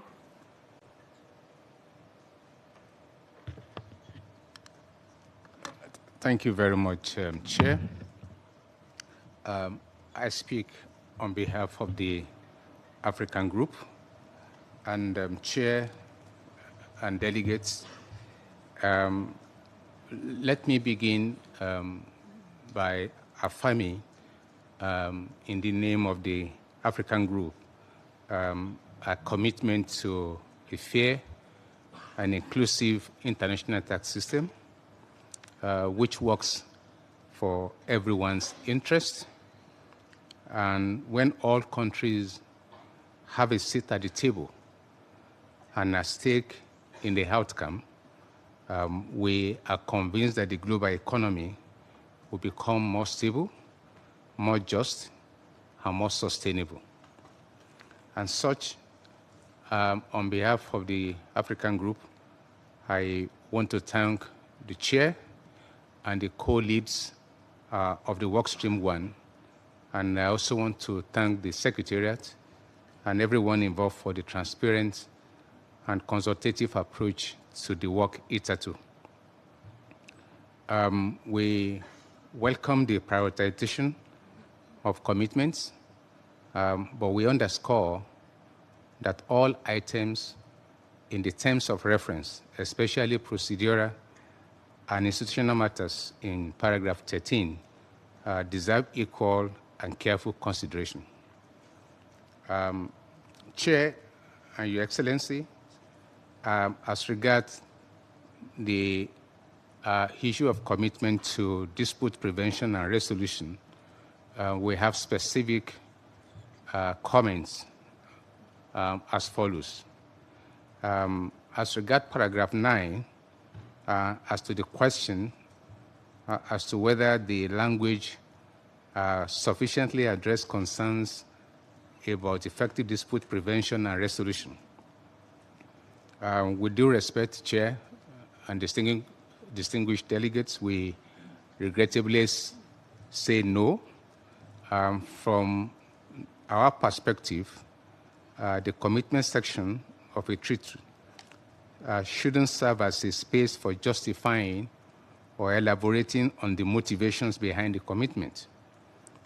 We believe that when motivations are embedded into commitment text, the language risks becoming too prescriptive, and this will constrain interpretation and will not allow for flexibility, and will also limit the adaptability of the convention itself. We believe that a more effective approach would be to articulate high-level principles and leaving the rationale and implementation modalities to the supporting protocols. And as such, we think a language such as, and I quote, parties commit to fair, inclusive, effective, and timely prevention and resolution of tax disputes, including through the establishment of appropriate mechanism, will be more apt and high level enough, and all other elaboration can be done via relevant protocol or instrument. Furthermore, as to the question as to whether paragraph 9 provides sufficient support for the development of the early protocol under workstream 3, we believe so, and our response will be yes. However, this is conditioned that the commitment is framed in broad, inclusive terms. Again, we believe that having a language like I had there stated above about a general statement in the convention, in the framework itself, will survive. We believe that we should use the protocol to elaborate and provide multiple implementation options, such as administrative or judicial procedures, or mediation, or things like that, depending on each other's state preferences and capabilities. And we sincerely want to underscore the issue of preference and capabilities, noting that several members have spoken about tax sovereignty. Many also, we know that we have different capacities and capabilities. And so whatever we are coming should not be one straitjacket fix all, but we must work on the basis of the capacities of member states. Finally, under this same paragraph, whether there are additional concerns regarding dispute prevention and resolution that should be addressed in the Framework Convention, we don't think so, because we believe that the Framework Convention should be high level and particular issues should be addressed under relevant protocols or instruments. We should also, in our view, the Framework Convention should not attempt to codify detailed procedural elements of dispute resolution. Instead, it should articulate a clear principle-based commitment and leave the technical and procedural specifics to the appropriate protocols. With this approach, we believe that the Convention will remain a durable and adaptable framework why the protocol can address operational concerns in more precise and context-specific manner. Finally, Chair, the African Group family believes that dispute resolution mechanism must serve the dual purpose of legal certainty and equitable access, especially for developing countries. Ensuring flexibility and clarity at the foundational level is therefore essential for the credibility and effectiveness of this emerging framework. Chair, distinguished delegates, I thank you.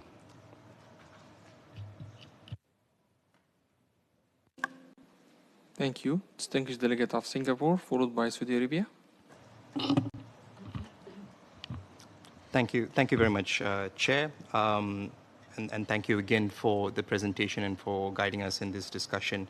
I'd like to start by agreeing with the distinguished representative from India on the importance of this article or statement on Commitment 1 referring to cooperation. I think the colleague mentioned economic cooperation. We're looking broadly at international economic cooperation. We agree with India that legal certainty, as articulated in paragraph 9 of the issues note, is an outcome, but not necessarily an objective, important nonetheless. And I think earlier the distinguished delegate from Iran spoke to the need for an international enabling environment, and I think this really cuts to the crux of the issue, and that is the issue of collaboration between member states to achieve effective dispute prevention and resolution. So from Singapore's perspective, we think that it would be good if we could have a broad, high-level commitment on the need for states parties to work together to achieve effective prevention and resolution of tax disputes, which would then have a bearing, I think, on what we have said in paragraph 9 on the articulation of fair, independent, accessible, and effective mechanisms that we are looking at undertaking. So maybe this can be part of that statement in the commitment. The second point I'd like to make is also, I think, something that colleagues have mentioned previously, that states already use a variety of mechanisms and tools for alternative dispute resolution. So we're in favor of the optionality where state parties can opt in or out from a menu of such tools as per their legal frameworks and circumstances. And we agree that the specifics or procedural prescription of this menu can be discussed in the relevant protocol. And we also similarly echo the earlier comments about distinguishing between dispute prevention and resolution for tax disputes and disputes arising from the interpretation and application of the Framework Convention, as we mentioned in our statement earlier and was also queried by our colleague from Saudi Arabia. And perhaps one approach that could be considered is that there can be a broad provisional clause as per UN conventions. I think in the presentation, this would fall perhaps under the purple box, the third purple box, on resolving disputes arising from the Framework Convention, but perhaps with a caveat that mechanisms specific to the protocols could be elaborated in the protocols or future protocols, which could then take into account the technical specificities of those protocols and the issues discussed therein. Thank you, Chair. Thank you. Distinguished Delegate of Saudi Arabia. Thank you, Chair. Maybe to my earlier comments before the break, I think it's important for us to ask ourselves, what are we trying to solve for here? We have disputes today that are arising from, as we said, agreements and so forth. We have disputes that might arise from the protocols that we are developing, maybe mainly the first protocol. And then we have dispute that might arise also under the Framework Convention, which honestly I cannot think of them now. I don't know what might arise from the Framework Convention, but this is something for consideration. And maybe one alternative or one option that we can work with is that maybe the second protocol focus on solving issues that are arising today, and then the Framework Convention will have a sort of a mechanism for disputes that are arising from the convention itself, and then maybe each protocol will have its own dispute resolutions, because again, for example, we're talking about the first protocol, it will require maybe a unique dispute resolution mechanism, given that one taxation, one jurisdiction would impact the taxation of the rest of the group. So that's something to be considered. And this also will give us the flexibility for any future protocol that we don't need to envisage what kind of dispute that will arise in the future. So we leave it to any future protocol to be developed will have its own dispute resolution mechanism. And definitely dispute prevention is to be prioritized. And I think one way is to design good rules that will prevent dispute from arising from the beginning. Thank you so much. Thank you. Distinguished Delegate of Spain. Sí, en primer lugar, quería agradecer al presidente y al coordinador del grupo el trabajo, su dedicación durante todo este tiempo en la preparación de la nota temática. Y nos gustaría hacernos eco de las intervenciones de otras delegaciones sobre el nivel de detalle de los compromisos en general. Consideramos que estos deben ser definidos a muy alto nivel, es decir, deben ser generales y no vinculantes por sí mismos, con la finalidad de lograr un mayor respaldo y apoyo por parte de los Estados miembros. Centrándonos en los elementos de la nota temática, España reconoce la necesidad de certidumbre legal tanto para las administraciones públicas como para los contribuyentes. Entendemos que la predictibilidad y la claridad son pilares esenciales para una cooperación fiscal internacional eficaz. Y, por tanto, nos parece bien introducir estos elementos de certidumbre legal y que sean para la Administración pública y así como para los contribuyentes. Y España apoya, por tanto, este compromiso siempre que se redacte de una manera general, permitiendo flexibilidad para desarrollos futuros y siempre que haya consenso y que permita la opcionalidad entre los distintos instrumentos acordados para resolución de conflictos en caso de que finalmente se acuerden. Muchas gracias.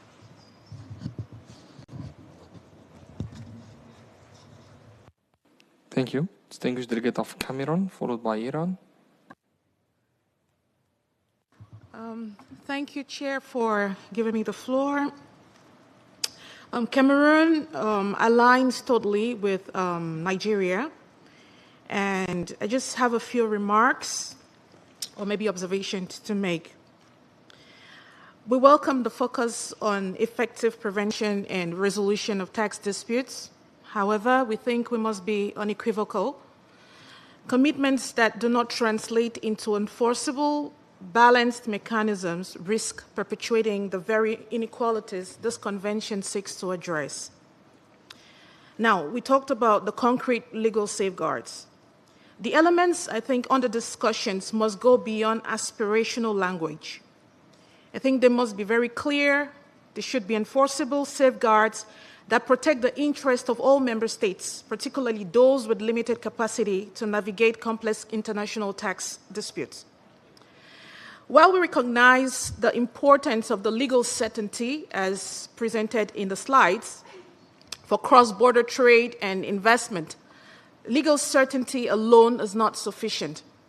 We strongly advocate for the establishment of clear, simple, and easily comprehensible rules, particularly in complex areas such as transfer pricing. We advocate for simplification and clarity in these rules because they are not only essential for building trust between tax administrations, but also with the taxpayers. And so we ask for crucial measures for preventing disputes before they even arise, especially for developing countries with limited administrative capacity. Ultimately, such clarity will contribute meaningfully to the broader goal of enhancing domestic resource mobilization and fostering a more equitable international tax environment. Thank you.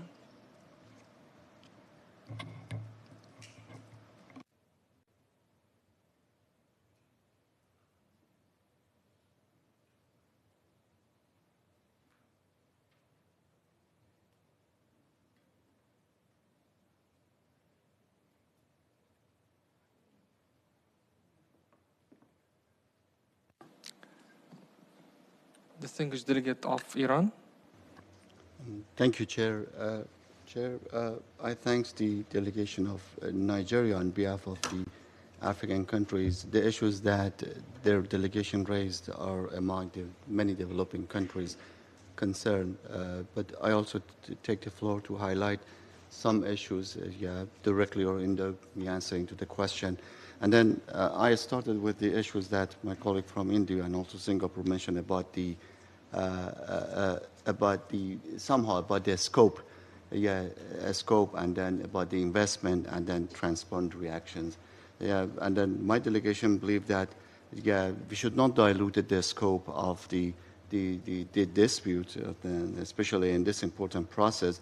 And then somehow, maybe when it comes to the transparency issues, we need to highlight it, and then reaffirm somehow the role of the big companies and then transparency platforms. Those roles is highly important. And then another issue that is that we need to consider that one is a procedural fairness that it's important, especially for developing countries. And then beside that one, addressing the unique concern of the developing countries, especially when it comes to the sovereignty, the rights and concern, it should be also highlighted, and then we need to address them here. And then, for example, another matter that is a concern for developing countries is the importance of prevention when it comes to the cost. And these are some issues that need to be highlighted, specifically when it comes to the scope. We have to respect the scope and then do not dilute the scope of such a kind of the important and legal document. Thank you. Thank you. Distinguished Delegate of Colombia. Thank you, Chair. Agradecemos todo el trabajo que se ha realizado respecto a este compromiso en desarrollo de la Convención Marco. Para Colombia, indiscutiblemente es importante implementar mecanismos efectivos de solución de controversias tributarias cuando se involucre específicamente más de una jurisdicción. Consideramos que estos mecanismos deben ser incluyentes y viables para ser adoptados por parte de los países emergentes, evitando cargas excesivas derivadas de posibles arbitramientos internacionales y asegurando la objetividad, transparencia del proceso y garantizando la certeza de las partes, es decir, tanto para los contribuyentes como para las administraciones tributarias. Estamos de acuerdo con que estos mecanismos deben seguir los principios de ser justos, independientes, accesibles y eficaces para resolver las disputas de manera oportuna. Sin embargo, vale la pena tener en cuenta qué vamos a entender de manera oportuna. Claramente para los países en vías de desarrollo que tenemos menos experiencia en el uso de este tipo de mecanismos, los tiempos que esto nos pueda tomar quizás no estarán al mismo nivel de países desarrollados con amplia experiencia en el uso de estos mecanismos. Así que sería bueno considerar qué entenderíamos por resolverlos de manera oportuna y cuál sería la forma más simplificada de plantearlos para lograr pues, este objetivo. Igualmente nos parece importante tener clara cuál va a ser la interacción entre lo que se pretende establecer dentro de la Convención Marco en materia de mecanismos de resolución de disputas y su interacción con el trabajo que se está haciendo en el Protocolo 2, más aún cuando sabemos que en el Protocolo 2 no va a haber una obligatoriedad de los estados de implementarlo, sino que es opcional. Y por último, quisiéramos decir que estamos de acuerdo con lo planteado ahorita por la delegada de Camerún, donde sería importante no solo promover los mecanismos de resolución de disputas, sino también los mecanismos de prevención de esas disputas, porque es claro que estos mecanismos de prevención pues evitan altos costos tanto para los contribuyentes como para las administraciones y altas cargas administrativas que conlleva todo el proceso para luego tener que llegar a un mecanismo de resolución de disputas. Muchas gracias.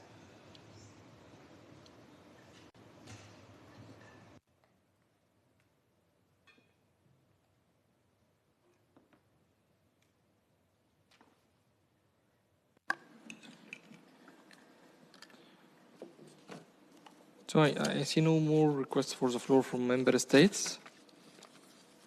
So now we are moving to the multi-stakeholders.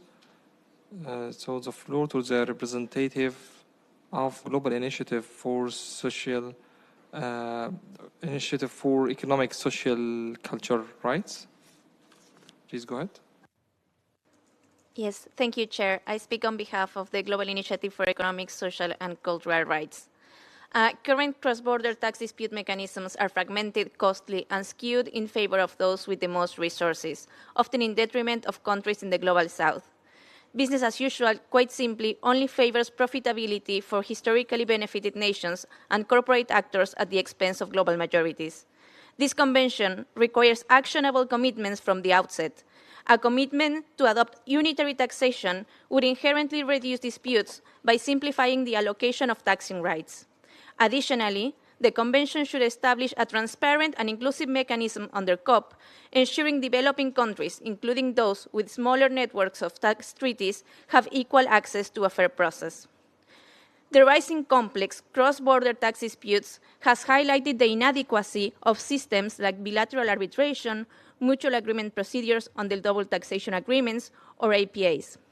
These mechanisms are often underutilized due to high cost, weak enforceability, and lack of transparency or civil society participation.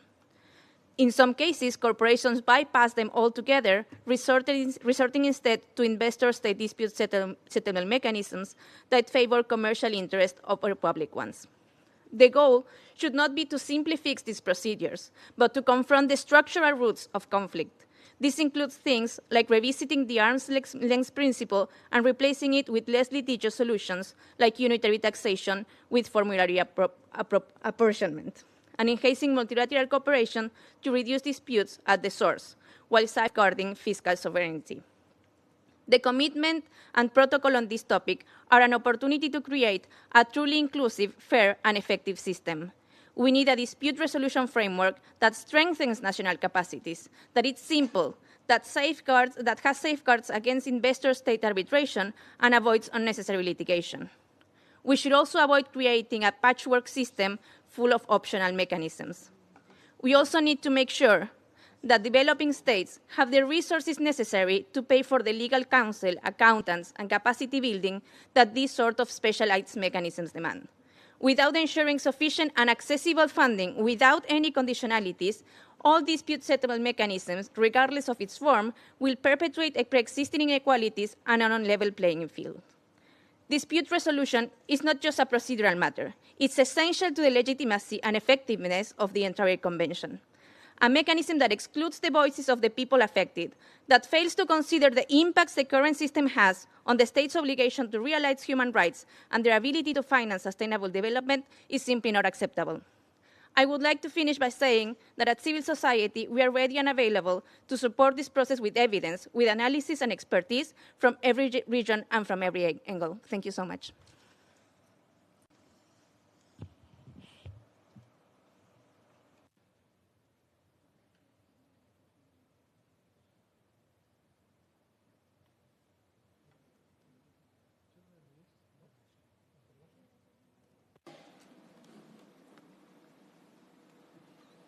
Thank you.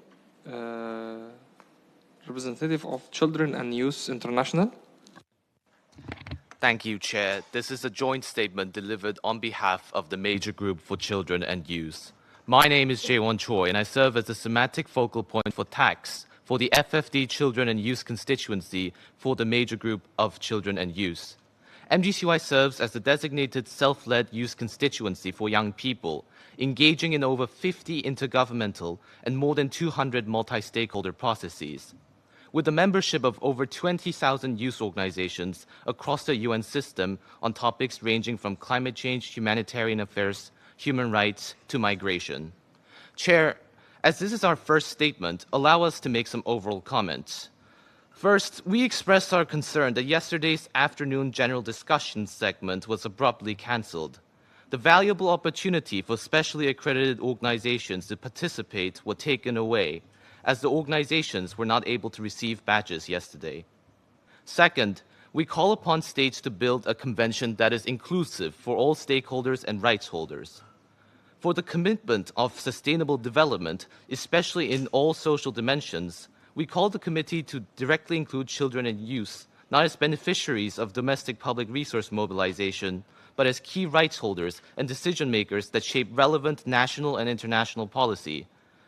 We call upon states to also create a dispute prevention and resolution mechanism that effectively represents all taxpayers.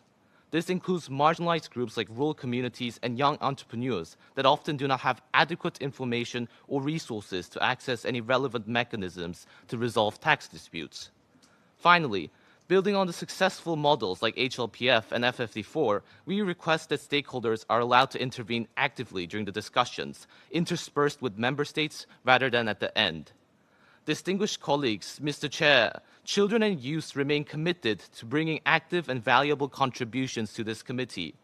Yet, if we do not have a seat at the actual table, our contributions cannot bring the value we promise. We thank you.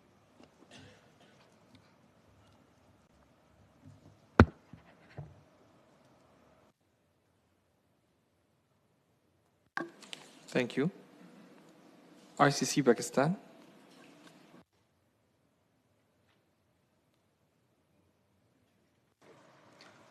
Thank you, Mr. Chair. I will deliver these remarks on behalf of ICC and as the chair of the Taxation Commission of ICC Pakistan. For developing countries like Pakistan, attracting and retaining cross-border trade and investment is vital for our sustainable development. A key enabler of this is an international tax system that minimizes uncertainty and crucially prevents tax disputes. Unresolved disputes significantly undermine our economic progress. We strongly welcome the draft issue notes emphasis on legal certainty. This is fundamental for any well-functioning international tax system. For both taxpayers and tax administrations, clear rules are paramount. We advocate for dispute prevention and resolution mechanisms that are fair, independent, accessible, and effective, designed not just to resolve dispute, but to prevent them from arising in the first place. The issue notes rightly notes that relying solely on litigation presents challenges. Cross-border tax disputes are often lengthy and outcomes may not be respected across jurisdictions, risking double taxation. This uncertainty deters investment. Therefore, prevention is of paramount importance.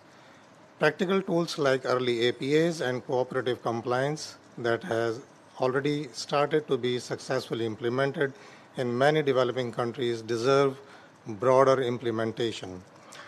Where disputes do arise, alternative dispute resolution mechanisms, including mediation and binding arbitration, offer clear advantage. For developing countries, these tools are essential as they expedite outcomes, significantly reduce litigation cost, and provide greater certainty. ADR offers flexible, less adversarial paths, particularly valuable in capacity-constrained environments. Crucially, the role of taxpayers and taxpayers' rights must be clearly recognized and actively embedded in these mechanisms. Processes that fail to involve taxpayers risk losing legitimacy. Taxpayers are the primary affected parties and can provide vital factual clarifications. Without their meaningful participation and transparency, outcomes may fall short. For this reason, ICC Pakistan believes it is vital to establish a technical business advisory council, as previously suggested by ICC, to provide transparent insights from taxpayers. Finally, we urge this committee to consider how new mechanisms will interact with existing instruments like bilateral treaties and domestic remedies. Clarity on sequencing, compatibility, and optionality is critical for efficiency and legal coherence. Mr. Chair, we support the committee's goal of establishing a fair, accessible, and effective dispute resolution system. ICC remains committed to contributing the practical experience of the business community as this process moves forward. Thank you, Chair. Thank you. Distinguished representative of African Union. Thank you, Mr. Chair, and we would like to align our position with the Africa Group and Cameroon. On the prevention and resolution of tax dispute, the African Union supports a clear and flexible commitment to fair, inclusive, efficient, and timely mechanisms that prioritize accessibility and equity for all countries, especially those with limited treaty networks and administrative capacity. Our experience in mandatory binding arbitration has also highlighted the need for the Framework Convention to avoid replicating asymmetries seen in investor-state arbitration and other existing frameworks. We call for a commitment that recognizes the differentiated capacity of states and supports regionally accountable tools such as structured joint audits and capacity-sensitive advanced pricing agreements. We also call for dispute prevention mechanisms that focus on cross-border related tax disputes that reduce the incidence of costly prolonged disputes. We also call for the principle of tax sovereignty and cooperative multilateralism. We also propose a commitment in line with those outlined in paragraph 10 of the Terms of Reference to serve as a foundational legal anchor for the forthcoming Protocol 2, while remaining flexible enough to accommodate evolving practices in dispute prevention and resolutions. On sustainable development, Mr. Chair, we welcome the language proposed by the issue note and reiterate that international tax cooperation must catalyze economic, social, and environmental progress. We advocate aligning this commitment with global and regional development agenda, such as Agenda 2030 and our Agenda 2063. The commitment should reaffirm the sovereign right of states to mobilize domestic resource mobilization and embed tax cooperation as a pillar of financing sustainable development. In particular, we urge the committee to explicitly reference the interlinkages between equitable taxation and the achievement of the SDGs, recognize that coherent and just international tax rules are essential for climate finance, social protection, and inclusive growth. We support the implementation of this commitment with targeted technical assistance and sufficient financing to strengthen national capacities. Mr. Chair, the African Union also underscores the institutional urgency of implementing Resolution 79/235, including the establishment of a technical secretariat and adequate resourcing of this process. Without robust institutional support, the legitimacy and credibility of this convention will be seriously undermined. Thank you, Mr. Chair.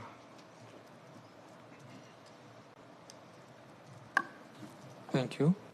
Distinguished Delegate of Canada.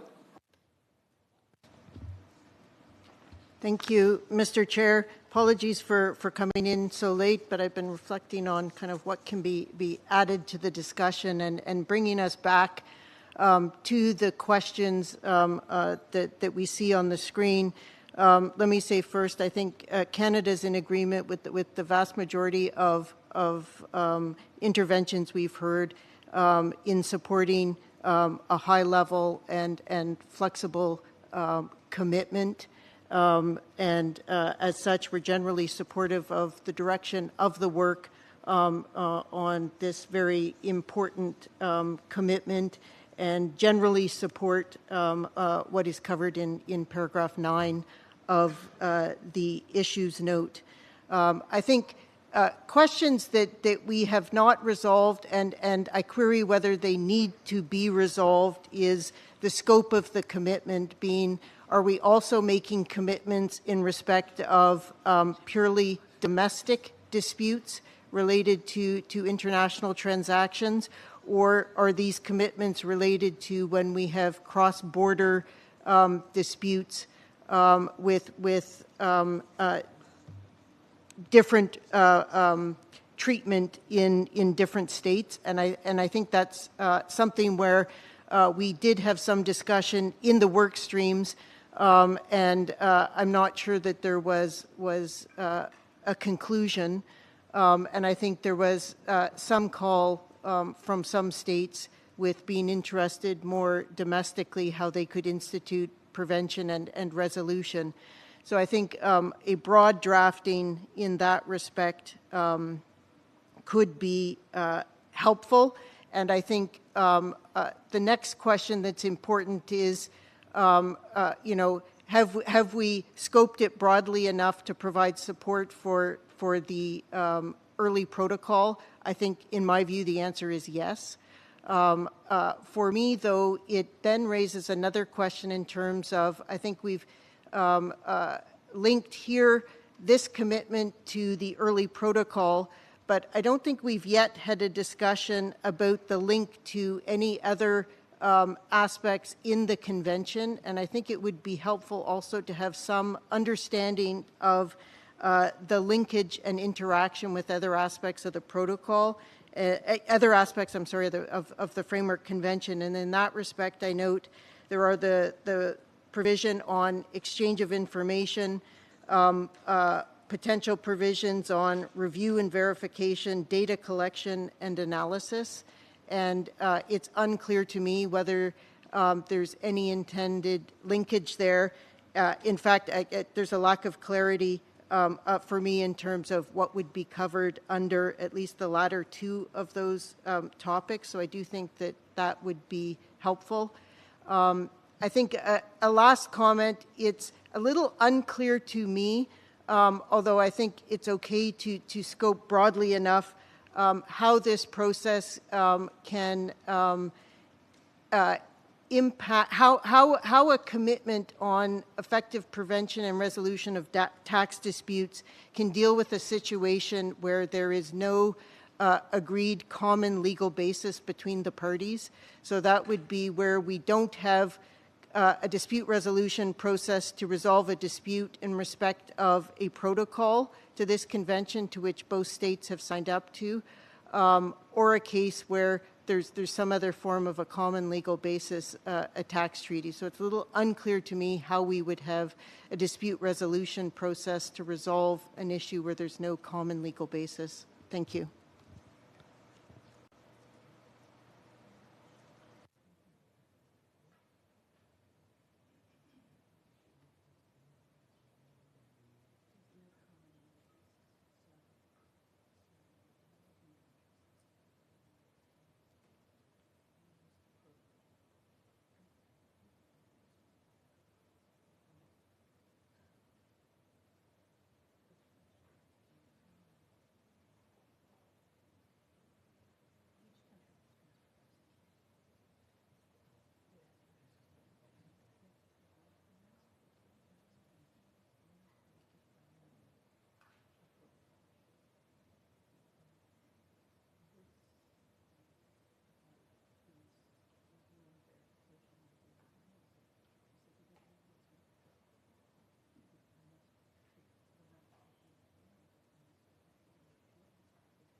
Thank you. Distinguished Delegate of Tanzania. Thank you, Mr. Chair. Mr. Chair, the United Republic of Tanzania fully supports the statement delivered by Nigeria on behalf of the African Group as well as the other delegates and the African Union comments. In our view, commitments on the prevention and resolution of tax disputes must remain broad, flexible, and adaptable as envisaged in the terms of reference, with the detailed concerns addressed in the protocol rather than in the core text. Mr. Chair, we stress that the focus should be on the strengthening international cooperation and rules for dispute prevention and resolution, not on embedding a mechanism that replicate investment in trade dispute frameworks, which have historically not worked in favor of developing countries such as ours. Thank you, Mr. Chair.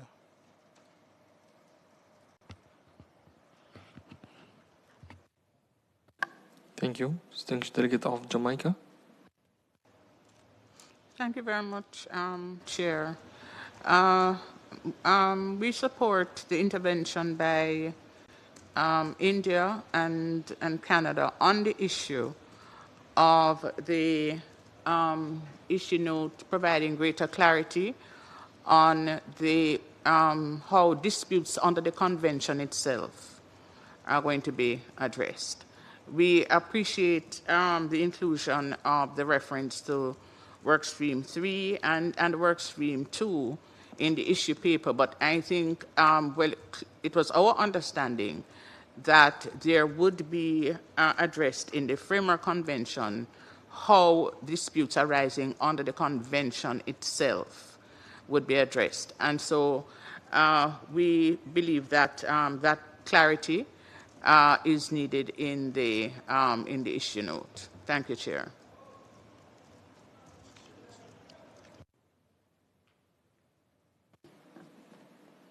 Thank you. Distinguished representative of ATAF.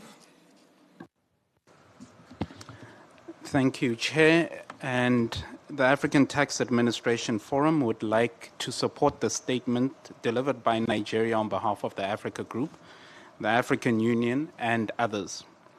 We believe that the issues arising from dispute resolution and prevention should be detailed as high-level commitments in the Framework Convention. The specificities of dispute resolution and prevention can then further be elaborated in the associated work stream. We further would like to bring to the attention of the Secretariat that paragraph 9 has issues that that risk being overlooked pertaining to the gaps faced by developing countries such as low MAP inventory as well as low APA uptake. And therefore, it is imperative that a multilateral view is taken in the Framework Convention to ensure that this is all-inclusive, clear, and easy to implement. Thank you.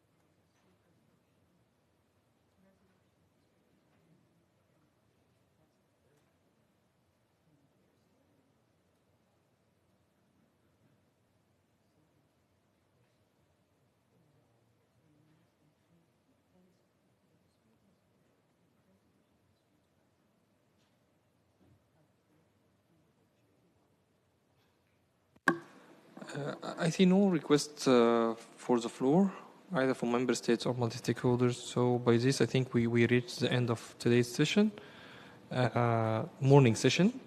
We're going to have the afternoon one. So, in the afternoon, we're going to start with the second commitment, which is the fair allocation of taxing rights. So thank you all. Sustainable development. The second one is sustainable development. The second one, so sustainable development. But I think the afternoon session can take both of them, but we'll see, depend on the comments that we're going to receive and the interventions. So thank you all for now, and have a nice lunch break, and see you in 2 hours from now in the same room. Thank you.